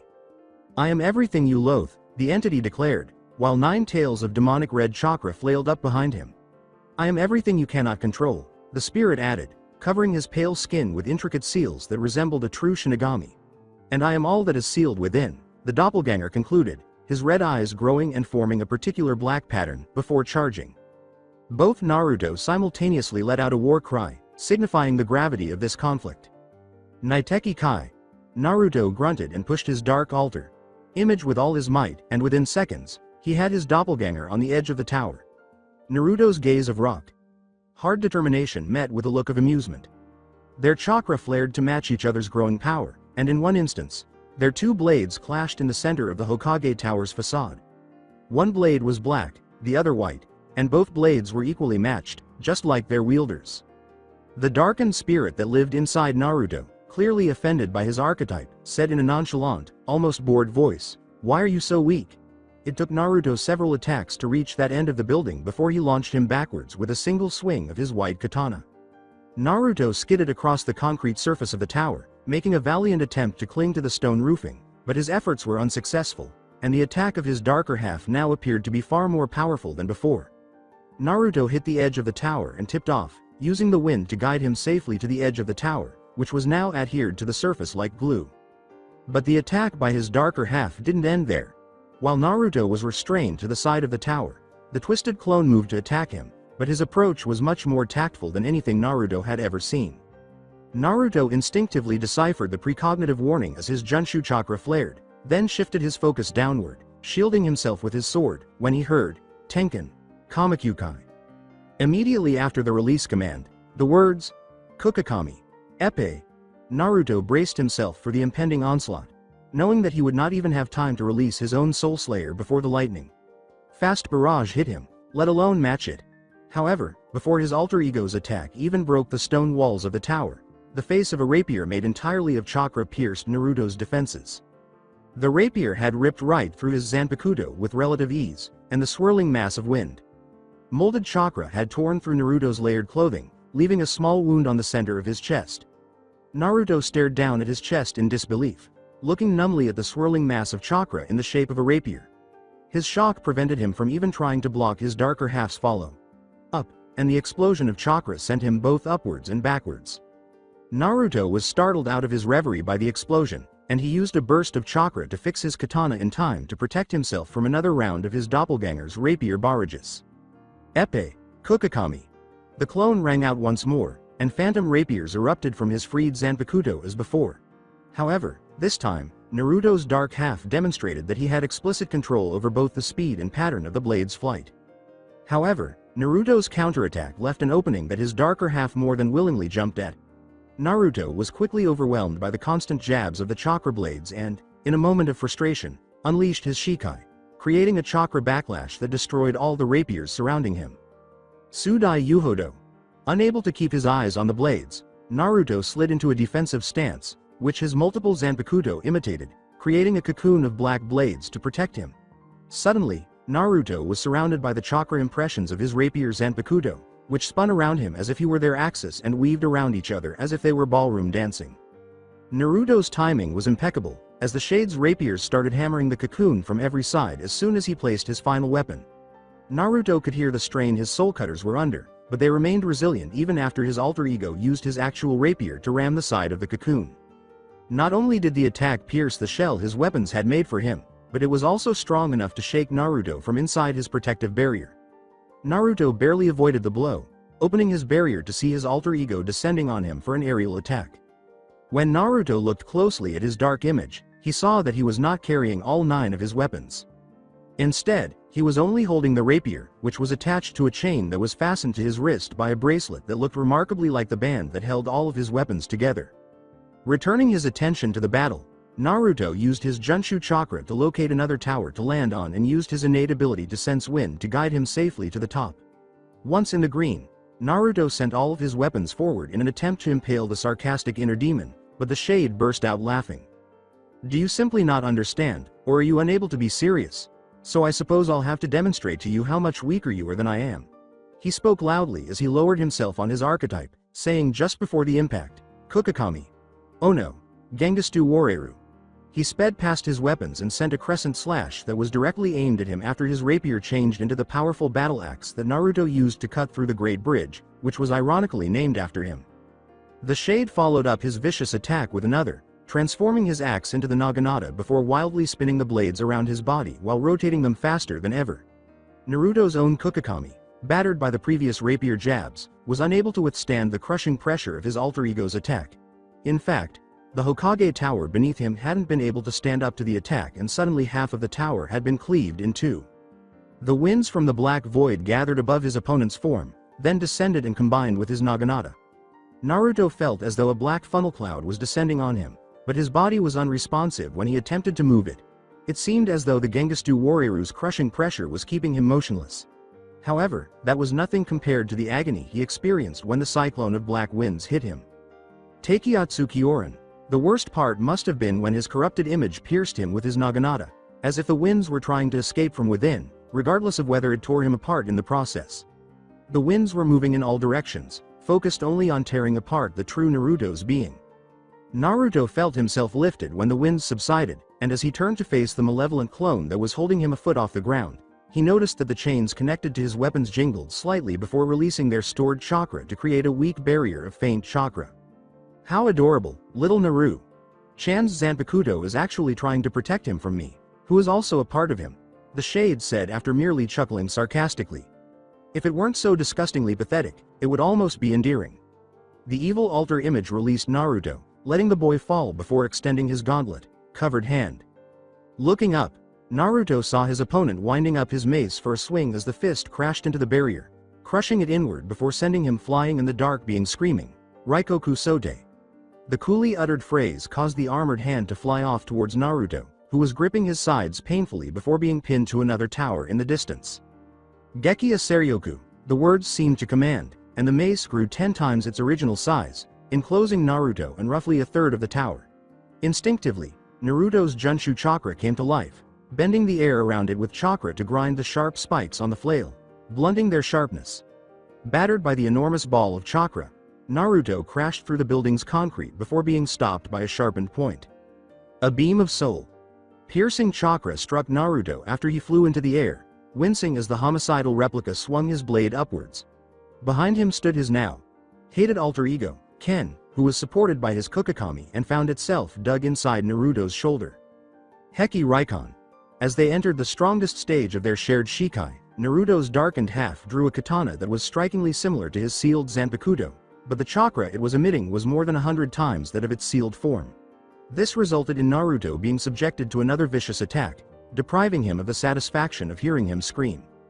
Turning around, he saw his so-called creator suspended by the whirling winds, tearing him apart, with one large gash across his chest from his katana. The dark sentinel flashed upwards and sliced through his counterpart, leaving Naruto to suffer the tortures of the vacuum created by his Kei's no Doki. The dark doppelganger felt the need to demonstrate who was master and who was servant, so he transformed his blade once more. The katana's sharp, smooth edge became jagged, and in a vicious show of hostility, the hollow extended and twisted the serrated blades around Naruto, causing them to strike him in several places when they contracted. Naruto's hollow was holding his Kukakami, Minori, to his archetype's chin and was about to begin his victory speech when the words, "Habi Iba," were spoken so softly that he felt himself in the cold clasp of the Kukakami. Sume. As he fell to the ruined tower below, feeling his vision fade, Naruto managed to stay conscious in the black void between the torture of his inner demon and the bliss of death to hear the being approach his prone form. That was quite a disappointment, you know. I was expecting more from my creator, my archetype if you will. It is a crime really, how you were chosen to be king and me to be your lowly steed. Having to lend my power at a whim to someone as unfitting as you would have been totally unacceptable. Now the positions are different and you shall be my horse to lend me power as I sit atop as king. 1. And to think it is all because of that snake fool that I am even free. I guess I should thank him by giving him a swift death. However, that will have to wait since there is something much more pressing at hand. Somewhere. The three-leaf nin stared down their opposition, whereas the sound trio glared back waiting for the first move to be made. Growing impatient, Zaku was the first to attack, launching his Zankuha directly at Sakura. However, Hinata stopped the attack by using another advanced Juken technique. Hake Kusho, her shout, drowned out by the sounds of her chakra wave colliding with Zaku's sonic boom and cancelling it out. Grinning at the boy's obvious frustration, Hinata wondered if that was how Neji felt when he developed the technique after years of torment under the main house. No time to be thinking about my dysfunctional family right now, although I do need to remember to thank Neji for creating such a technique and Naruto for filching the scroll from the clan's library. Shaking her thoughts away as Hinata let a confident smirk play on her face, it was as if she was completely channeling the looks of her father, causing Zaku to take an involuntary step back as Hinata fell into one of the more traditional Juken stances. Having heard of the Hake stance from his superiors, Zaku immediately went on the defensive. Hearing Hinata announce her Hake Rokuhuyan show, Zaku shot off another Zankuha, but instead of firing straight forward, Zaku tilted his shot downwards, so that it would kick up debris, forcing Hinata to defend herself rather than attack him. Unfortunately, Zaku didn't even have the time to gather himself, seeing as the flamboyantly dressed taijutsu master had just knocked his team leader into the air. For Dosu, the battle with the Leaf Nin hadn't been going well since the beginning. His inferior speed, as well as his less than par taijutsu, left him at the mercy of the oddly dressed boy. Even his trump card, the sound amplifier on his forearm, hadn't been able to connect because of the boy's unnatural agility. It was inevitable that his opponent would try to end the fight, but the manner in which he chose to do so is what Dosu worried about. Konoha Shofu. Looking down in horror, Dosu couldn't even react when Lee's foot connected with his chin. Feeling the full force of the blow overpower his attempt to stick to the ground with chakra, Dosu went completely flying and was now open to Lee's follow-up. Cage Buyo. In a surprising burst of speed, Lee appeared behind Dosu, and while in his shadow, Lee began to wrap his opponent in his bandages, which he loosened seconds ago. Finishing the binding, Lee gripped Dosu before turning groundward and adding a spin to their death dive. Seeing his teammates' distress, Zaku automatically went through familiar hand seals, before plunging both hands into the hard soil. Zankuha. Omet Renge. The two techniques finished their execution seconds within each other, Zaku beating Lee out, but only by a few crucial seconds. His sounds waves, which had passed through the ground, pooled under Dosu's crash point, which softened the hard soil enough so that it cushioned Dosu's landing. Removing himself to the soft sands, Dosu turned to see his foe disoriented and significantly slower before a sinister smirk crossed his features. Relieved that his teammate was in fact alive and fit for battle, Zaku found himself a victim of circumstance. Hinata just finished deflecting the last of the flying debris when Zaku plunged his hands in order to save his teammate. Jumping on the opportunity to attack, Hinata crossed the several yards between her and her opponent with feline grace undetected until she was in striking distance of her prey. Zaku managed to get airborne as Hinata struck, which saved him from being knocked unconscious, but the girl's Juken strike did manage to hit a main tenketsu opening in his leg. Numbness seeped into the appendage, and because of it, Zaku wasn't able to land right. Moving in for the kill, Hinata let her overzealousness be her downfall as her tunnel vision allowed her to be blindsided by a senbon to the shoulder. Looking down at the protruding metal needle sticking out from her arm, Hinata went to pull it out when she suddenly felt drowsy. Focusing on the needle, moreover the bell connected to it, Hinata saw the chakra patterns in the bell instantly with her reactivated Byakugan. Cursing her foolishness, Hinata slumped down to the ground, holding on to consciousness as she fought off the sleeping effects of the genjutsu. Zaku, on the other hand, looked at the girl in surprise. He evidently had Supik-ed her to finish him off, not fall in mid-stride.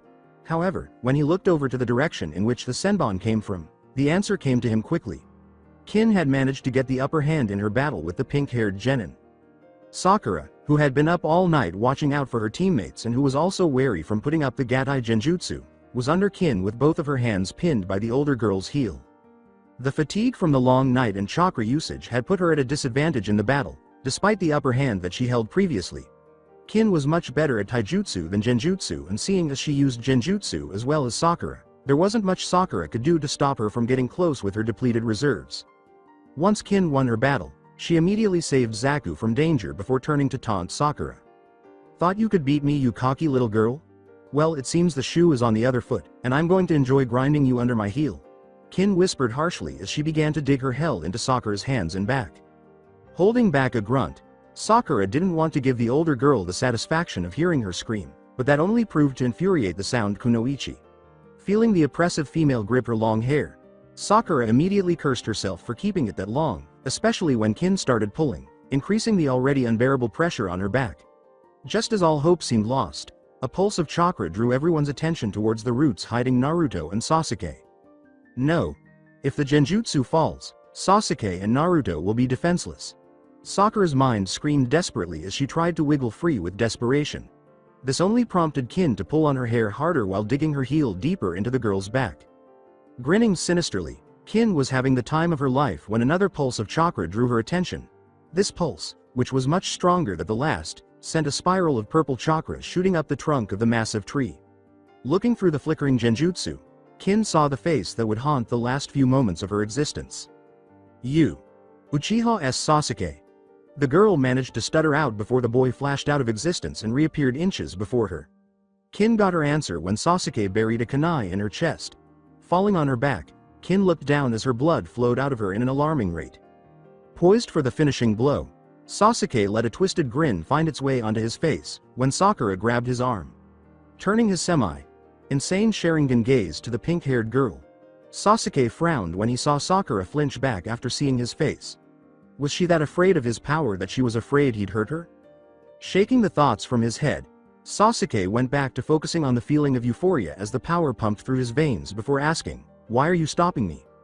"She would have killed you if it hadn't been for me, and now you are stopping me from returning the favor." "Sakura, we aren't children anymore, we have to kill, or be killed." His words ended with a slight wistful feel to them. Returning to the task, Sasuke ripped his arm from Sakura's grasp and went to kill Kin when Dosu managed to knock Sasuke with a powerful punch to the head.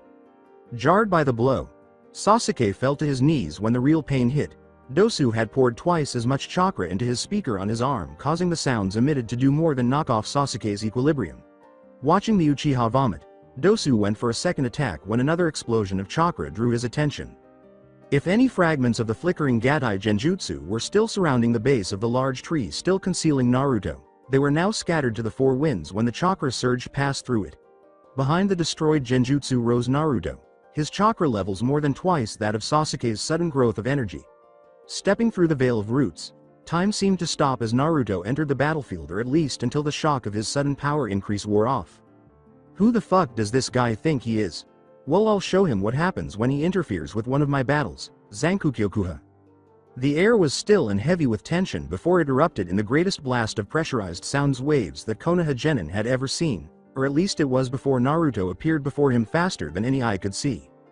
Hinata had a close view of Naruto, seeing as she was in point blank range of the attack, but none of that mattered at the moment, seeing as all she was concerned about was how to block Naruto's shining chakra from blinding her by Byakugan.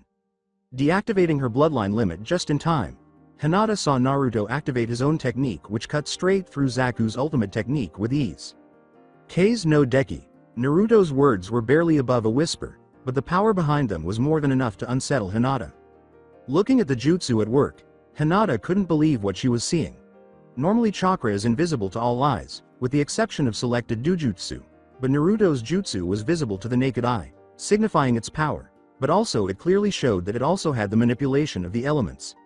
Hinata felt shivers run through her as she watched Zaku barely avoid the downward flash of the katana. Zaku merely laughed at his luck. Was that it? Was that jutsu supposed to finish me off? Well, I hope that you see I'm much stronger, but Zaku's words were cut off as the whirlwind surrounded him.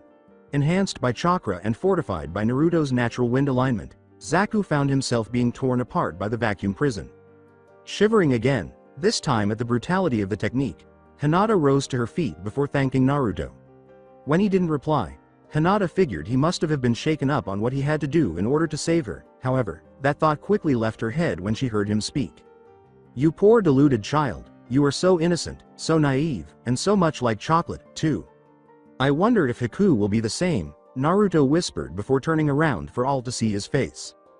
Hinata held back a gasp before falling on her butt.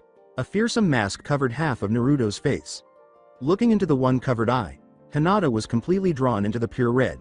No pupil, no irises, just the crimson hue of blood. Seeing the bone-like mask continue to grow on his face, Hinata was hypnotized by the 8 visible red swirls decorating the mask, and judging by the last forming pieces of the mask, there would be 9. 9 swirls, blood red like the tails of the Kyuubi, Hinata concluded as fear spread through her, freezing her thought process. Is this the killing intent of the demon fox? Is this the reason everyone is so cold to Naruto-kun? Is it because he harbors the Kyuubi? More and more questions began to form in her head, but before she could even find her voice to ask any of them, Naruto paused and his killing intent seemingly dropped off the face of the earth. Kiba and Shino dropped beside her before dragging her away from the now thrashing Naruto, who seemed to be struggling with himself. Activating her Byakugan, Hinata noticed too that the 2 chakra were dueling at the center of Naruto's stomach, the focal point of all chakra in the body. Could Naruto-kun be fighting off the Kyuubi? Hinata wondered while continuing to stare at the clashing powers. Inside the seal, Naruto's shade could hardly believe his eyes. His creator was surging with more chakra than ever before. Taking an involuntary step backward, the shade looked down to see that his hands were trembling. Forcing his feelings of anxiety and fear down, the shadow turned his eyes to his other half before deciding to finish his archetype once and for all. Kukakami Minori, Mangastu Minori. Carving a circle with his claymore, the motion immediately created a black full moon. Feeling his full power flow through the celestial image, the shade smirked before launching it at Naruto. The ebony sphere hit Naruto directly, and although it didn't seem to do any damage, it ejected a ghostly image of Naruto above him. Rushing towards the image, the shade prepared to cut the astral project in 2 when Naruto blew him back by another surge of his better half's chakra. Released from the claw that held him in place, Naruto turned his gaze to his shadow, paralyzing the being with pure killing intent.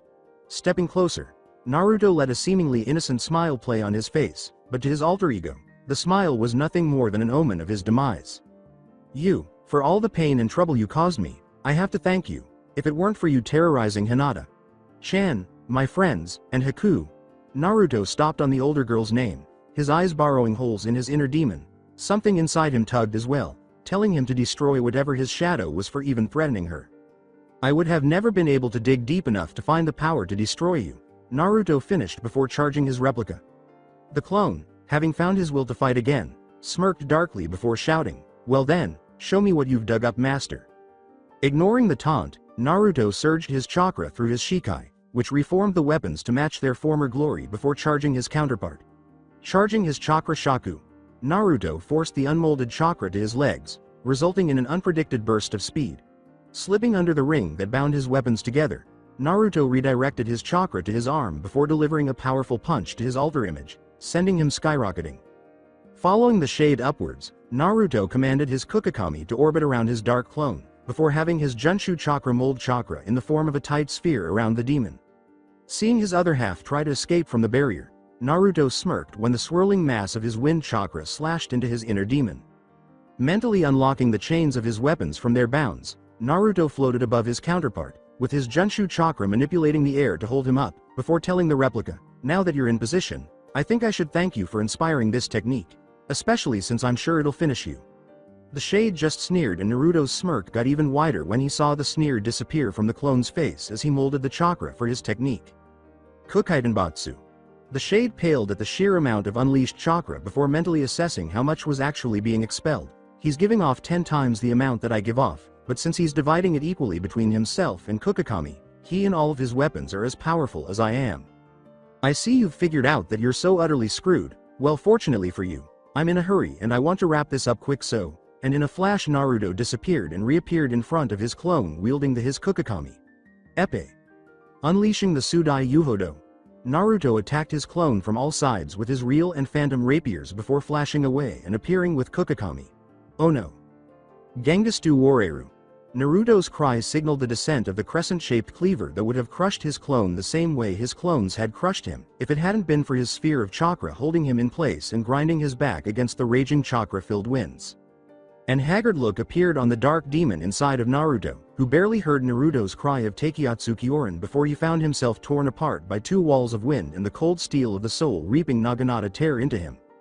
Knowing what was next, the dark double tried to defend against the Raikoku Sote, but the frigid gauntlet's clasp was unavoidable, and for the third time the doppelganger found himself battered against Naruto's Junshu chakra before he saw Kukikami Sumashu blowed in form before the Gekiya Seryoku knocked him through the barrier surrounding him and into Naruto's next attack. Kei's no Doki. The katana slash ripped open the outer layer of the Shade's kimono before the Habi Aisu torn the last layer off his chest and sent the demon swirling into the tower below. Falling after his doppelganger with his Kukikami Minori in hand, Naruto summoned the Mangestu Minori below his clone, only a few feet above the tower.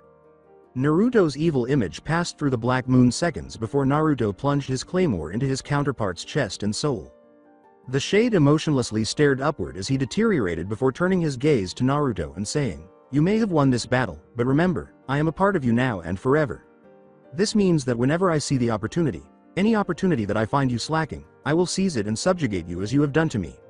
Be warned, Naruto, and until that time comes, don't die on me or Haku." The being added with a twisted laugh before being turned into nothing by Naruto's attack. Not even worrying about deciphering what the last part could have implied, Naruto just focused on ignoring his wounds, which he suddenly realized he still had, and figuring out a way to get out of this abyss and back to the exam. Luckily, for him, he had good friends both inside and outside his mind, for when he collapsed on both sides, he had friends to catch him before he fell. As if magically timed, both Hinata and Tenkan uttered the same thing at the same time. "Don't worry, Naruto, I've got you.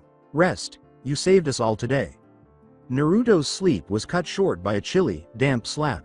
With his fists up and his chakra flaring, Naruto leapt from his foldable cot and searched for the soon-to-be deceased criminal.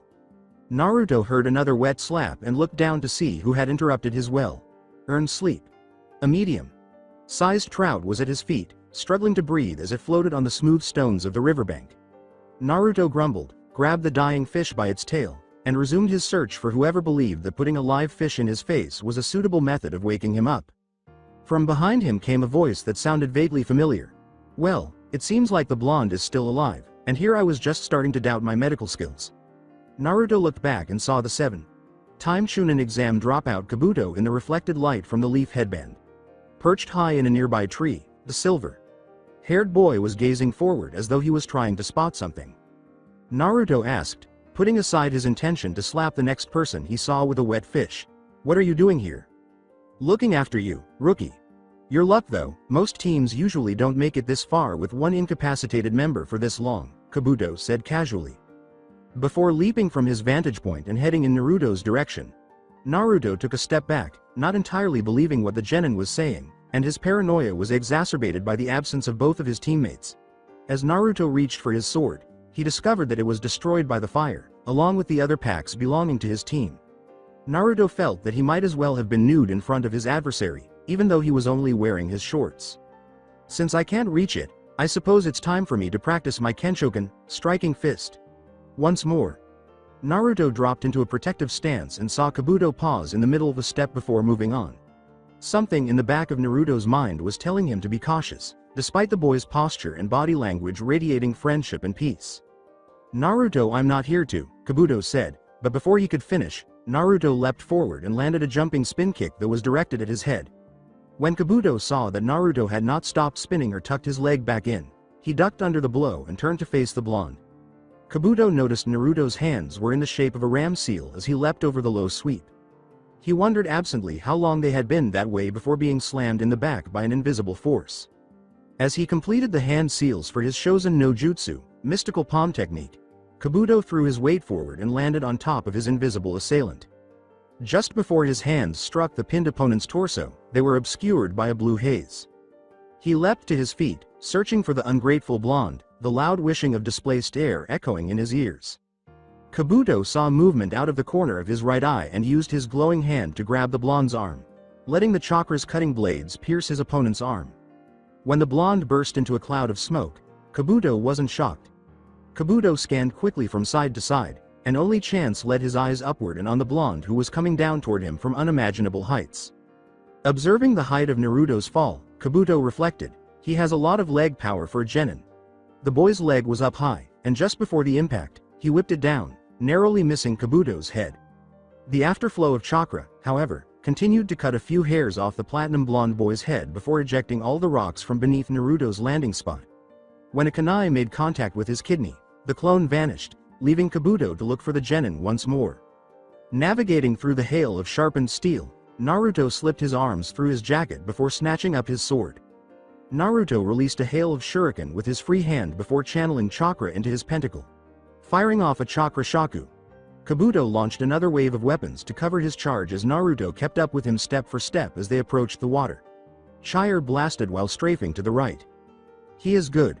His existence has been totally eradicated, and it is unsettling that he could create Kage Bunshin at such a young age. I'll have to exercise more caution with this one, but it's odd that he appears to be quite skilled at the art despite having virtually no taijutsu charts. Kabuto's thoughts were abruptly interrupted when he realized that he knew where Naruto was going. Now I just need to keep him away from his. Cursing himself for not seeing his error sooner, he turned to the boy's equipment and threw a barrage of kunai at the dressing blonde. Navigating through the hail of sharpened steel, Naruto slipped his arms through his jacket before snatching up his sword. Naruto launched a barrage of shuriken with his free hand before channeling chakra into his pentacle. As they got closer to the water, Kabuto launched another wave of weapons to occupy Naruto while he charged up his technique. Chire, firing off a chakra shaku. He blasted while strafing to the right as Naruto followed Kabuto step for step. Naruto raised his sword to block Kabuto's open palm strike and block the flying shuriken and kunai mixture with the chakra shaku. Tate. Before Kabuto tightened his hold on the sword, yanked it out of Naruto's grasp, and tossed it carelessly behind him, the chakra. Reinforced Bakken held up against the medical jutsu's versatile strength. Naruto instinctively slammed his fist forward, but Kabuto was quicker. Then, in a startling demonstration of his skill and understanding of the human anatomy, Kabuto moved behind Naruto and placed the kid's captured arm in an armbar. Before he spoke, Kabuto let Naruto exhaust himself by applying enough pressure to the submission hold. Now that you're calm, I can tell you I am not your enemy. I have been with your team for the past few days, and as for their location, if you look up, you will see that they are all right. Naruto had nothing better to do, so he looked up to see Sasuke watching the scene with a rather smug smile on his face, and Sakura gaping at his current situation. When the genin released the pressure, Naruto growled and yanked his arm away from Kabuto before stomping off to retrieve his Bakken. With a scowl firmly fixed on his face, Naruto turned back to Kabuto after retrieving the wooden blade.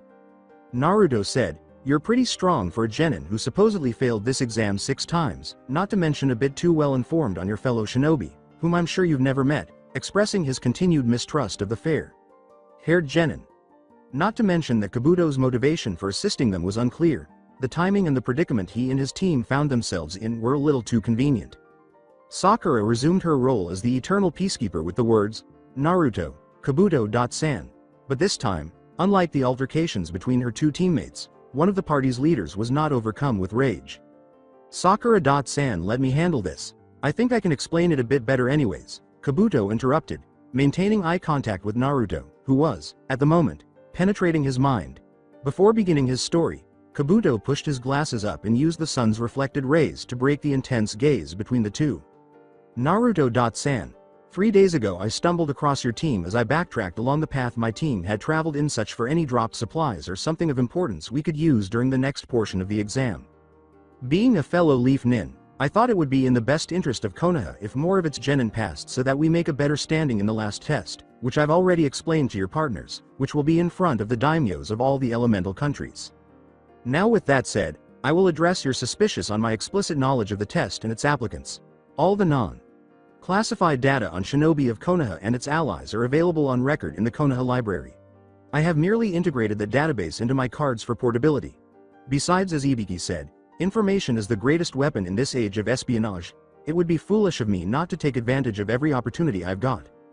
Naruto couldn't help but interpret the man's lowering of his glasses as a sign that the genin was lowering his defenses. Before his paranoia began to flare up once more, Naruto in turn let go of some of the stiff tension that was keeping him up. Naruto's tone was suggestive, as though he intended to use the information against Kabuto. "Why are you telling us this? I mean, the part about Konoha having a better standing would have sufficed, but to let us in on your greatest strength, what would you gain by adding that?" he asked. But rather than being startled, Kabuto simply laughed, as though he were amused by an inside joke. While Sakura and Sasuke exchanged puzzled glances, Naruto simply maintained his focus on Kabuto, feeling some of his previous tension returning.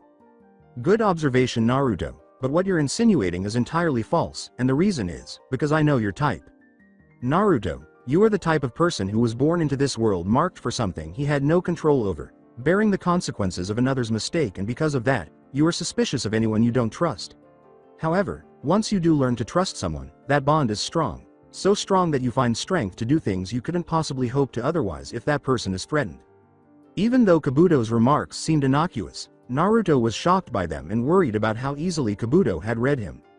Naruto paralleled, it's like he's been there my entire life, watching it play by like a movie or something, before returning to his current circumstance. Naruto's piercing gaze flickered briefly before resuming its full power, and Kabuto stifled a smirk. Apparently, he had hit a deeper chord than he meant to. Kabuto was startled out of his reverie and snapped back to reality when Naruto questioned, How could you know that much about me? I hardly even know you." "To be quaint, Naruto, you and I are more alike than you know," Kabuto responded, leaving his statement hanging in the air. "Because like you, I bear the burdens of another mistake, and I fight for those bonds like they are my only lifeline." After a moment of contemplation, Naruto's steely mask reappeared. Naruto lowered his hard gaze and smiled after a long moment of staring into Kabuto's eyes once more.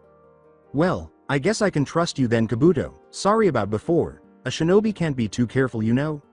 "Of course, and your actions were completely understandable given your situation, and even with your initial handicap you managed to still retrieve your weapon and put up a decent fight, despite just waking up from severe chakra depletion." Naruto joyfully responded, "Well, of course I had to give it my all, and you're no slouch yourself, Kabuto-san. You still managed to get close to me regardless of my surprise attacks and use of more long-range jutsu," eager to relive the highlights of their encounter with his new friend. The other two companions, who were wondering what had happened, were furious when the two immediately started talking about battle tactics. As the two continued to converse, Sakura completed packing the gathered supplies and devised a heinous plan of retaliation before attracting the attention of every genin in her vicinity. Knowing exactly what would happen next, Sakura called out, "Well, since Naruto's up and we've collected all the trap supplies, I guess we can be heading out then." Naruto screamed, "What? Come on, Sakura-chan, I haven't eaten yet and that trout isn't going to cook itself," interrupting Kabuto. When the silver-haired nin saw Sasuke picking up the freshly killed trout, he simply grinned. Before skewering and hurling the medium-sized fish at Naruto's head, the Uchiha exclaimed, "Here, catch Dobi." Naruto received another wet slap from cold scales on the side of his face, but before he could even snarl an insult, a stream of fire trailed behind the flying fillet. Naruto hopped aside and observed his breakfast change from sushi to shish kebab. He shot Sasuke a furious glance, as he was currently feeling quite pleased with himself. Before Naruto could do anything hasty, Kabuto interrupted, saying, "Now that that's settled, let's move out." The three genin marched into the tower in the middle of his unexpectedly tasty breakfast. Contrary to expectations, the trek through the remainder of the treacherous forest of death was peaceful. They weren't even slowed down by the hidden rain team, who were hiding in the foliage, waiting to use genjutsu to capture an unwary team. Sakura had actually flipped the genjutsu's chakra flow, turning it against its creators and entangling them in a never-ending battle with hundreds of reanimating clones. Sakura calmly dispelled the team's own genjutsu after it had defeated them, then filched the heaven scroll the team leader was holding. Sakura then tried to explain how she did it by ranting briefly about some abstract genjutsu theories she had learned from Kurenai. Unfortunately, none of it made sense to anyone except Kabuto. Naruto responded, Yeah, Sakura-chan, we get it. Genjutsu is your specialty now, and if you're not around and we have a problem with genjutsu, I could either distort the chakra with my excess chakra or Sasuke Teme could use his Sharingan to control it, as the tower in the middle of the forest appeared. Naruto grabbed the earth scroll from his shuriken pouch and ran to the base of the tower, ignoring Sasuke's growl. When the rest of his team arrived, Sakura produced the newly obtained heaven scroll before two masked nin approached the group. As Sasuke dropped into a deep stance, readying his body to strike, Naruto instinctively grabbed his Bakken. The only people who didn't move hostilely were Kabuto, who was now serving as a buffer between the two teams, and Sakura, who was occupied with keeping the scrolls in a secure location. When Naruto and Sasuke began to object, Kabuto simply raised his hand while keeping his back to the two men and then explained the situation to them. "Hold on, this is my team.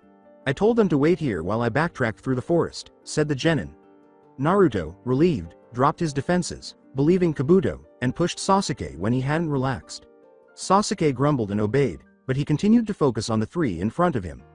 Kabuto sensed the animosity from the Uchiha and decided it was time to leave with his group. Well, it seems that my work here is done. Hopefully we can meet in the exam sometime, Naruto, and finish what we started at the campsite.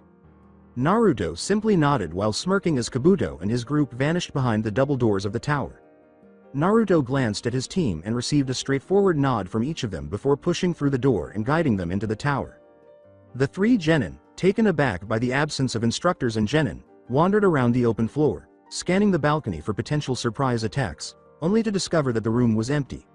Sakura simply shook her head when Naruto and Sasuke turned to her, suspecting a genjutsu. According to Kabuto, they arrived on time and in the correct location, but something wasn't quite right. Sakura started to read the words aloud to her teammates after spotting a notice on the wall. Sakura peeled away the seals on the scrolls before anyone could figure out what the saying meant, even though it was obviously missing words and made no sense. But before either of her teammates could respond, Sakura threw the two scrolls to the ground, causing a whirlwind of smoke to burst from them. Naruto revealed their academy sensei Iruka by churning the air around him and dispelling the smoke with his Junshu chakra. Before being tackled by his favorite ramen eating student, the academy teacher said, "Long time no see, guys," with a sincere smile. In a secret location, their meetings, as usual, took place behind closed doors, particularly this time because of the hostile terrain. In spite of this, Kabuto entered the dimly lit room with a proud ego and an unguilty conscience. Serving the man who had rescued him from the harsh world was far more important than selling out someone he could identify with. "How did your surveillance go, Kabuto?" Kabuto simply pushed up his glasses before responding, unfazed by the voice's enormous murderous intent. Kabuto said clearly, "Greater than I expected. Not only did the Uchiha assimilate the Heaven's Curse seal without any complications, but the data I collected on the Kyuubi Jinchuriki will be useful for any future confrontations we have with him," without even flinching when the man's golden eyes met his own. The man said, "You have done well yet again, Kabuto," without trying to hide a grin that was starting to appear on his face. "It is my duty to serve you, Orochimaru. Sama, that is what I like to hear, Kabuto," Orochimaru said with a laugh as he leaned against the stone wall. Even though he was cheerful, Kabuto could tell that Orochimaru still had a lot to talk about. "However, there have been a few annoyances that have appeared and may cause problems for my plans. I need you to abandon your place in this exam and divert your attention to the Kyuubi vessel. Its power is something you should be familiar with given your condition." Kabuto's eyes widened slightly as he said, "You can't possibly mean ease," but Orochimaru interrupted him with a sharp nod. Kabuto merely pushed his glasses up again and then dropped to his knees, suppressing his surprise. "The silver-haired nin said, understood, Orochimaru. Sama," and then Orochimaru vanished in a puff of smoke. Although Kabuto was a little taken aback by Naruto's power revelation, he was much more interested in the possibility of studying such a specimen than competing in a Chunin exam. Several hours later, the passing teams from the second exam were standing in rows, and Naruto could only speculate about the potential outcomes of the third exam. He looked at his potential opponents and saw that there were 5 Genin Leaf squads, 1 Sand squad, and 1 Sound squad. This was a little unexpected because the last time he looked, the squad's female member was bleeding on the ground. Despite this, Naruto and the other 20.1 Genin stood erect, gazing up at the balcony where the Hokage and the Jonin from each team were waiting for the third exam's orders.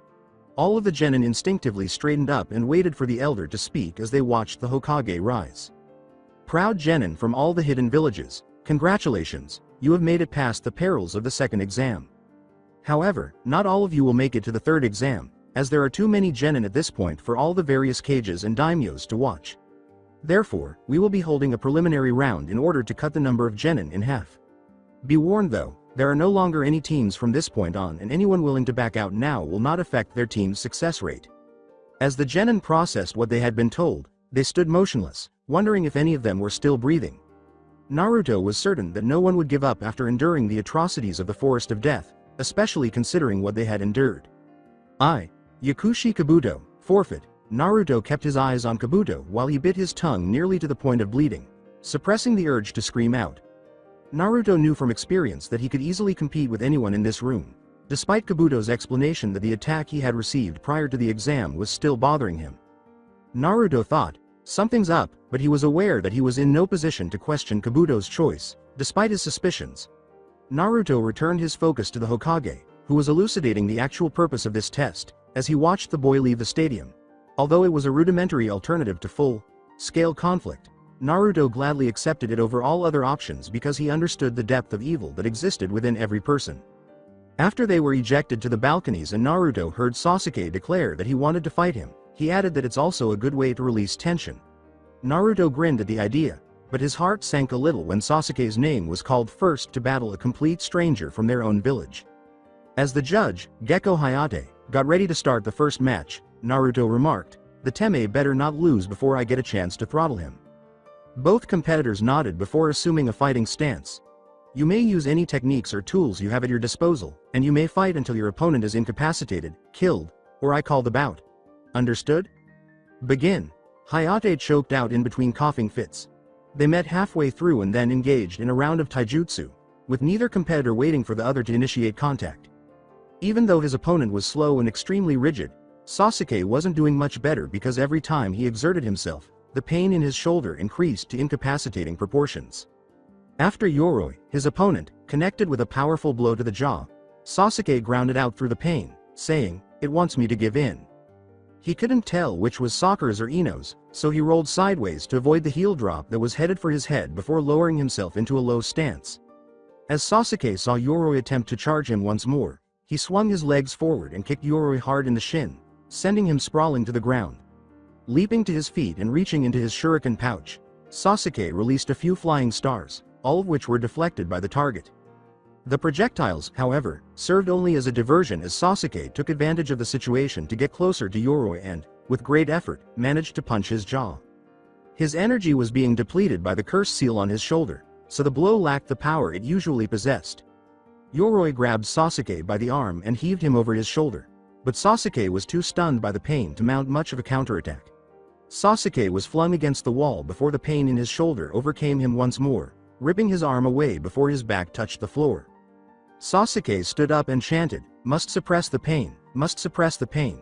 Because of his unfocused gaze throughout the procession, Yoroi was able to use one of his large hands to clamp down on Sasuke's head before starting to drain the chakra from the writhing Uchiha. Sasuke's energy was gradually being depleted, and while some of Rookie 9 recoiled, Naruto chose to do what he does best rather than give up on his cocky teammate. "Hey Teme. You had better not give up, not after you made that bogus claim that you wanted to fight. So you have two options now. Lose now and forever be known as a liar, or get your ass in gear and come get your ass beat by me." Every genin and even a few jonin turned to gaze at Naruto, who appeared to be as thoughtful as ever. Unaware of his expanding audience, Naruto watched Sasuke tense up for a second before slamming his fist into Yoroi's elbow in a single, swift motion. A loud crack sounded as the joint hyperextended. Yoroi, who was obviously shocked that his victim had broken his arm, opened himself up to Sasuke's fist, which went deep into his stomach. But unlike the previous blow, this one was delivered with all of the Uchiha survivor's strength, and Yoroi doubled over in agony as he exhaled deeply. Sasuke ignored the pain in his shoulder and blocked out all the nasty thoughts in his mind, choosing instead to tell the Dobi that he would never be able to match me. Sasuke's mind, drawing on his ancient bloodline, devised the ideal strategy to end the fight before Yoroi had a chance to breathe. Sasuke dropped a hand to the ground, tipped his balance back, and used the same method Lee had used to nail Yoroi. Then, using the Cage Buyu to trap Yoroi in his shadow, Sasuke directed his chakra into an unknown pattern before punching Yoroi in the side of the face with a looping blow. Sasuke's will wavered halfway through the attack, most likely because he was too overcome by the thrill of the fight. However, he crushed the pain and evil rumors with crushing force before kicking Yoroi in the opposite side. Sasuke slipped up above Yoroi, who dropped his guard as the blow went deep into his stomach. A few bones cracked beneath Sasuke's butt before he twisted his body into a spin and brought his fist down for a strong backhand. Before falling off his opponent, Sasuke completed the newly dubbed Shishi Renden by using the momentum of his spin to drop his foot on Yoroi's chest as they collided with the ground. Sasuke found himself getting up to claim his victory as his adrenaline was running low and he had no opponent to battle, but as soon as Naruto's words returned to the forefront of his thoughts, he got up without even perspiring before he was pronounced the victor. Sasuke's eyes darted to Lee, who stood puzzled that he had mastered his technique so quickly, before landing on Kakashi, who simply nodded from behind his orange book. He then threw a smug smile at Naruto, who had just looked and met his gaze with equal intensity. As he ascended the stairs, Sasuke followed Kakashi, who was guiding him to a corner of the tower to address his curse seal issue, without having the energy to consider what he could have done better, as he usually does after a battle. Even though Zaku entered the scene wearing more bandages than his partner Dosu in an effort to make his opponent underestimate him, Shino was able to easily defeat him while they were away. Shino, on the other hand, was neither sloppy nor cruel. He used his Kikai insects to obstruct Zaku's airways, which caused chakra to accumulate to the point where he severed the Sound Genin's arms from his body. After that match, there was another quick match, and in a clever show of skill, Konkuro of the Sand used his puppet to capture Yoro's partner, Masumi. Masumi was ensnared by the Sand's instrument before he could escape, and the puppet master crushed all of his bones before stopping just short of killing him at the referee's command. The names that would emerge after this match, however, would make for an intriguing battle.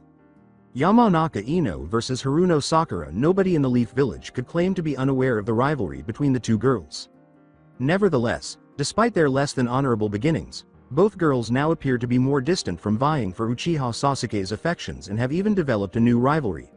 One was to determine who was the superior kunoichi, and since neither girl was too arrogant to concede or too stubborn to attempt reconciliation, their only choice was to resolve this dispute here. Begin. Furthermore, neither girl paid attention because they were too preoccupied with throwing a handful of shuriken at each other to notice that Hayate had managed to sound a little more excited. The shuriken were merely a ruse to buy them time to finish their hand seals, so neither fighter noticed the loud clank that came from the metal stars colliding with one another and reverberated out onto the balcony. Sakura vanished entirely from view, leaving only her jutsu to have a noticeable effect. Sakura was invisible even to Naruto, whose Junshu chakra could detect chakra signatures nearby. She seemed to have destroyed every trace of her chakra that was within range. She must be combining her chakra with the universally present natural chakra, which Naruto accessed despite the fact that this method could kill him as well. The only obvious change in Ino, though, was that her eyes were glowing a little lighter shade of sky blue than usual. Despite the fact that the Sakura had vanished completely, Ino didn't appear at all concerned. Ino stood still, waiting for the impending attack, but when it appeared that the tension was beginning to build, she whipped her arm outward. It was like the quiet before the storm. When the back of Ino's fist struck something, there was a crack, and a moment later, the air warped with chakra that had been released. When Ino struck Sakura square in the cheek, her chakra warped Sakura's genjutsu's natural chakra, causing it to disintegrate before the flower-haired girl could fix it.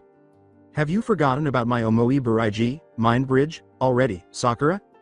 Ino quickly turned to Sakura and threw a handful of kunai at the girl, pressing her advantage. Sakura simply sidestepped the daggers as she backpedaled to a gap between them. Knowing that Sakura could have easily set a genjutsu trap while she was invisible, Ino was hesitant to pursue and tried to approach her in a roundabout manner instead. When Sakura noticed her blonde opponent attempting to approach her side of the field, she started to circle Ino as well.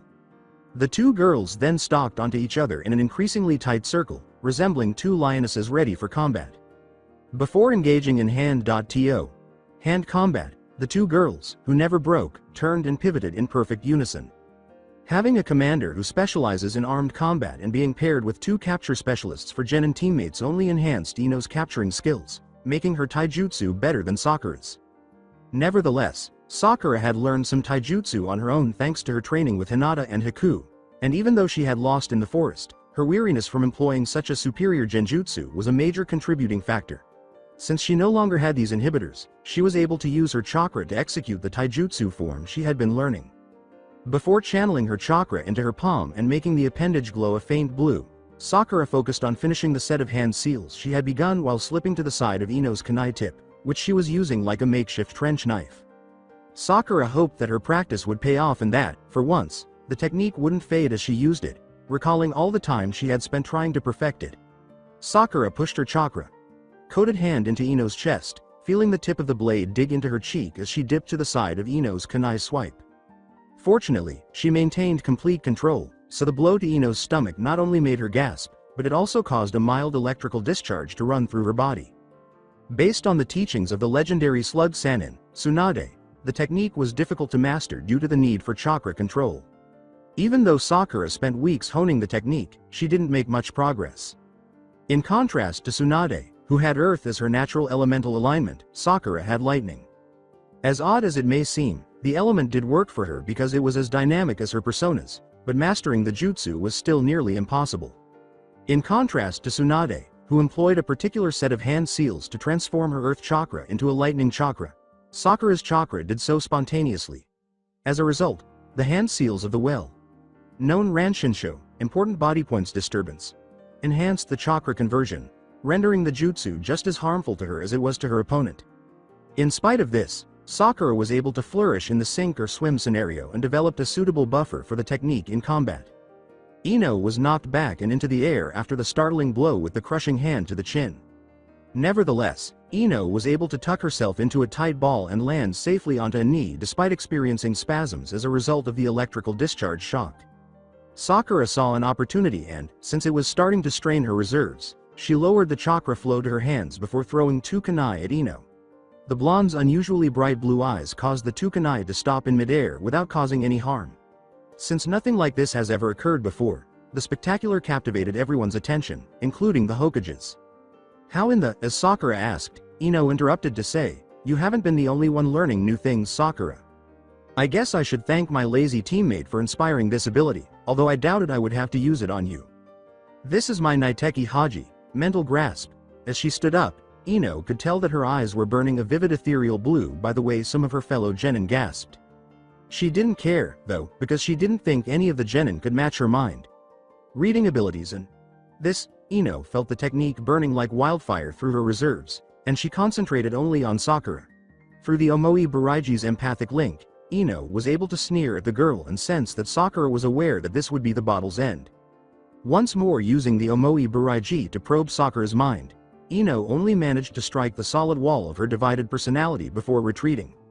She is only weak when she is concentrating on a genjutsu. Otherwise, she is the ideal opponent for my skills. Ino was pleased that she had chosen such a strong opponent. Ino used her telekinesis jutsu to spin the floating kunai around and shoot Sakura with the two chakra charged kunai. As she darted through the hand seals for her most powerful genjutsu, the girl with the pink hair remained firm. Her arms were not even scraped by the two kunai before she vanished, whispering, "Megan. Jubaku Satsu, demonic illusion, tree bind death." Expanding her sphere of influence, Ino mentally searched the area for Sakura's awareness. Asuma simply closed his eyes and lit a cigarette from the stands. "It's over, your apprentice won't be able to counter Ino like this." Kurenai shot back, her fierce red eyes never leaving the stadium floor. "Don't be so sure, I know Sakura, and she isn't one to make the same mistake twice," Kurenai said. Sakura's jutsu was almost immediately followed by Ino becoming entangled in the tangled mess of roots from a strangely out-of-place tree. Tightly bound, Ino simply closed her eyes for a moment, trying to isolate one sense from the genjutsu. Sakura closed her eyes and emerged from the tree trunk, holding a kunai, prepared to move it to Ino's neck so the referee could declare the match over. Ino sprang into action, mentally grabbing one of the many kunai scattered on the floor and then moving it to protect herself from Sakura's back strike.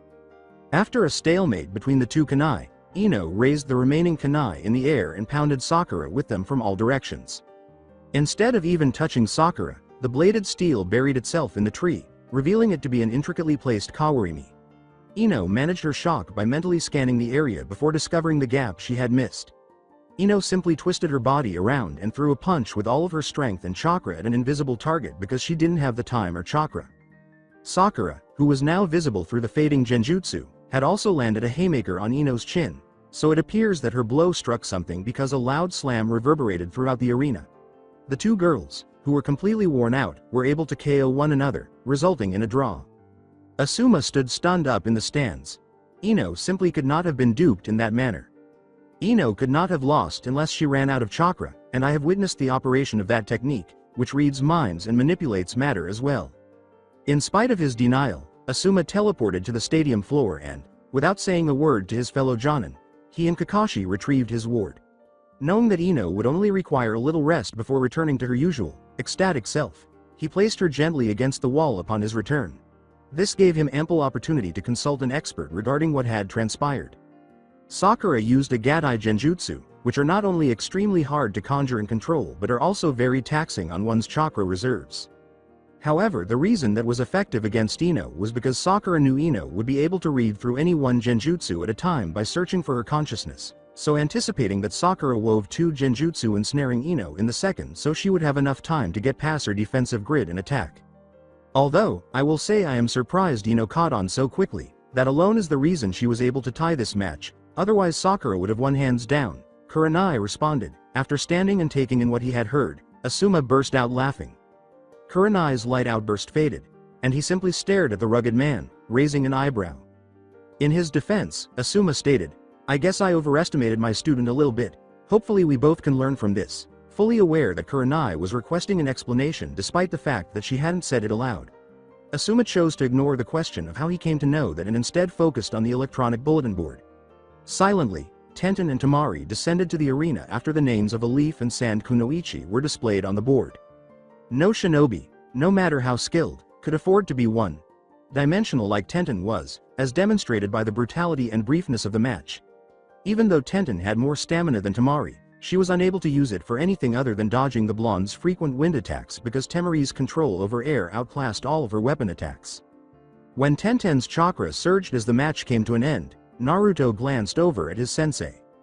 If the viewer stayed for a longer look, they would see that guy was tense, his hands were clenched, and his chakra was flaring erratically, as if he were trying to suppress it. At first glance, he would appear to be perfectly fine and completely composed. Naruto quickly realized why he was acting that way after looking back down at the arena. His student had been humiliated and defeated. But when his carbon copy, the one who caused Sasuke's first loss and first Chunin exam victory, caught his teammate in a stunning demonstration of speed and coordination, his attitude somewhat changed. "He's that quick, even with weights." Since neither of them had gone yet, Naruto remarked, "I'll need to watch out for him in the exam." Uzumaki Naruto versus Inuzuka Kiba. As he and his opponent descended to the stage floor, Naruto muttered, "Well, I guess I won't have to worry about bushy brows anytime soon." Kiba boasted, "Looks we got lucky Akamaru, fighting someone whose moves we already know," while his dog barked approvingly. Naruto forced himself not to snicker, instead anticipating Kiba's reaction when he revealed what he had discovered over the previous few months. Naruto asked patronizingly, "You really think I haven't grown at all, Kiba?" Hayate said, "Begin," and then started coughing uncontrollably. Once the proctor's hand was out of the way, Kiba started running while concentrating his chakra into a well-known jutsu. "Why Shikyaku no Jutsu?" Kiba roared violently, his body pulsing with chakra. When Kiba collapsed to his knees, he received an unexpected speed boost that took Naruto by surprise. The blonde's Junshu chakra immediately erupted in a protective flurry, forming a whirling mass of chakra in Naruto's path. Although invisible to the untrained eye, the buffer absorbed a significant amount of Kiba's blitz force, sparing Naruto from the full impact of the blow.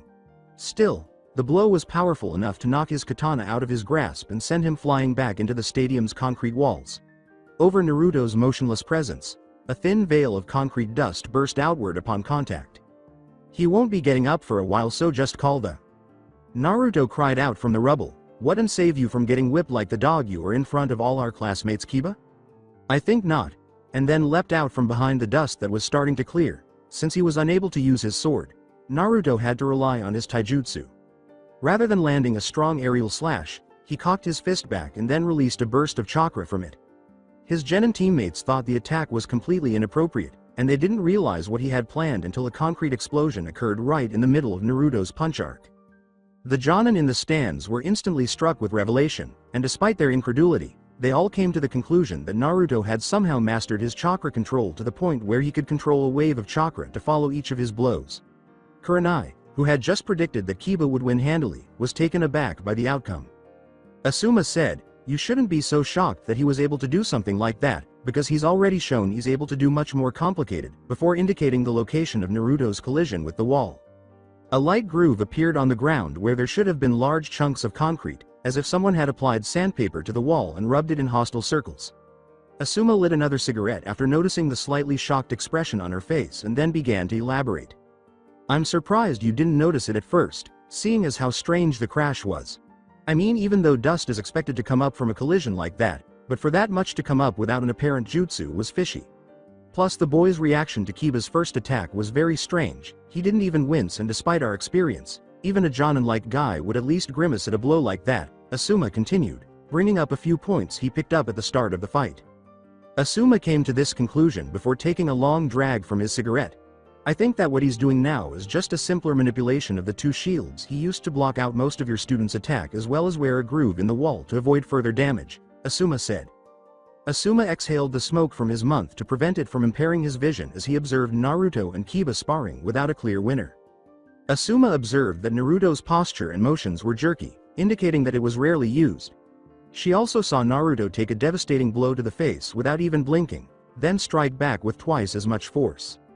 After adding, although I would give up smoking for a month if I could just figure out how he was doing it, Asuma took another long drag in which the cigarette was effectively burned out.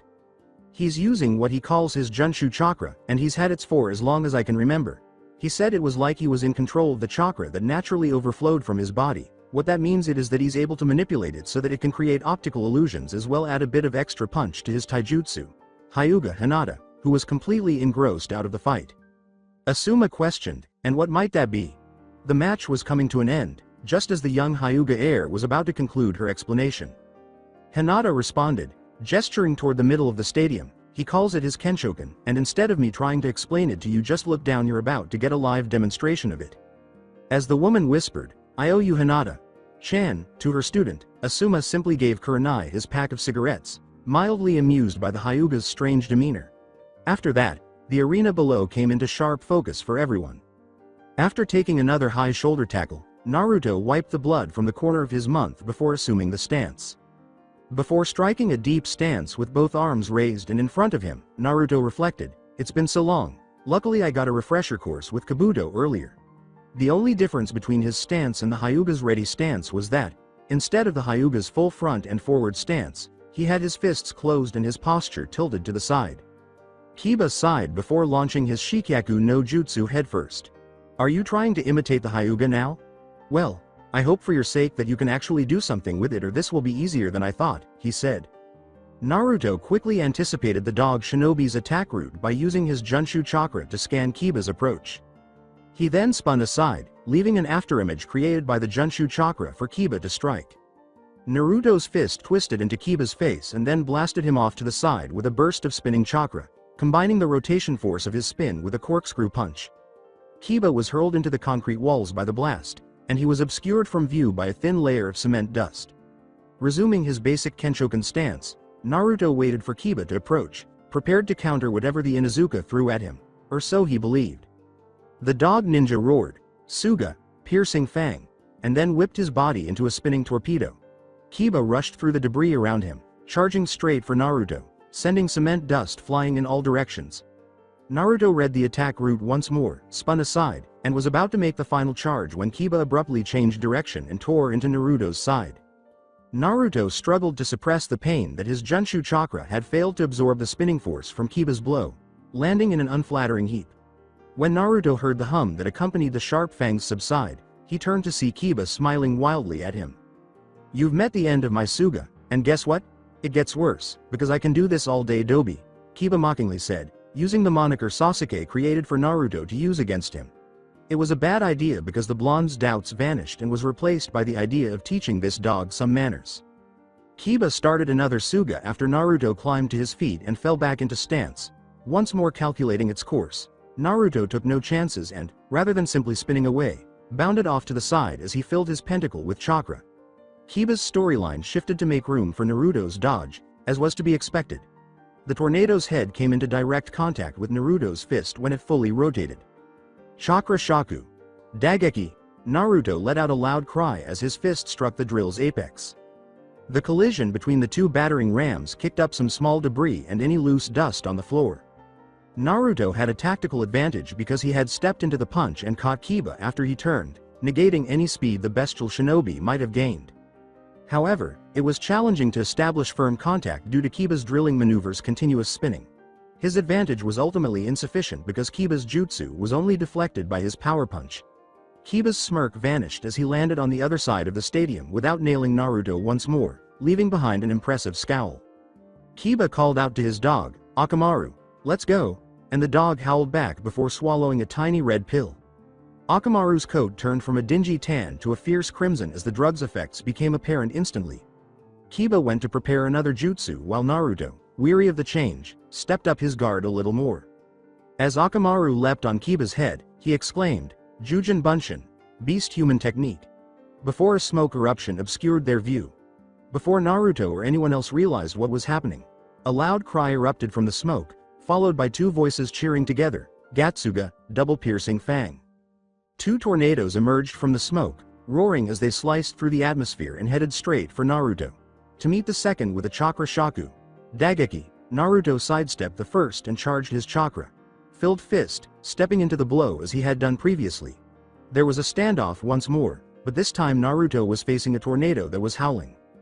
Before twisting his body and pressing his free hand against his necklace, Naruto thought, I guess it's now or never.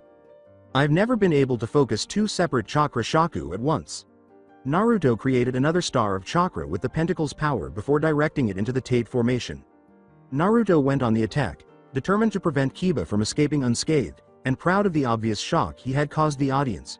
While concentrating on the second tornado, Naruto ripped his fist from the first Kiba twister anyway, creating a path for the torpedo to fly off towards the wall. Naruto landed a corkscrew punch with his first Dageki punch and used the rotation force he had built up by turning his body away from the first Kiba to redirect the Tate formation's power into another Dageki. The lone Gatsuga was the complete opposite of the swirling charka around his fist, which produced a loud, raking sound like a kunai being dragged across a blackboard. But Naruto wasn't finished yet. I can now land a clean hit now that the rotation has slowed. Before cocking back his second fist, Naruto realized. The blonde exclaimed, Chakra Shaku, Nishugeki, Chakra Weaver. Double impact. As his second fist landed nearly immediately after his first, Naruto used a strong haymaker to pierce the drill head and nailed the shinobi inside, sending him hurtling toward the wall behind him. With a moan, the Inuzuka struck the wall before being engulfed in smoke, which revealed the Kiba to be Akamaru. All the blood rushed to Kiba's head when he saw his best friend lying limp on the ground. The teenager yelled, "Na! Ru! 2!" and then threw himself recklessly at the blonde. As the charging shinobi charged at him, Naruto chose to feed his Taisho Bunshin through their mental link and form the seals for it, not even bothering to drop into stance. Kiba shouted, "I've got you," and then swung his extended claws at Naruto. Naruto raised both of his arms and used his forearm to block Kiba's arms, clearly straining to keep the warrior with the power of rage down. But before Kiba could use his strength alone to defeat Naruto, the blonde's clone slipped beneath him and, in a scene straight out of the past, kicked him in the chin.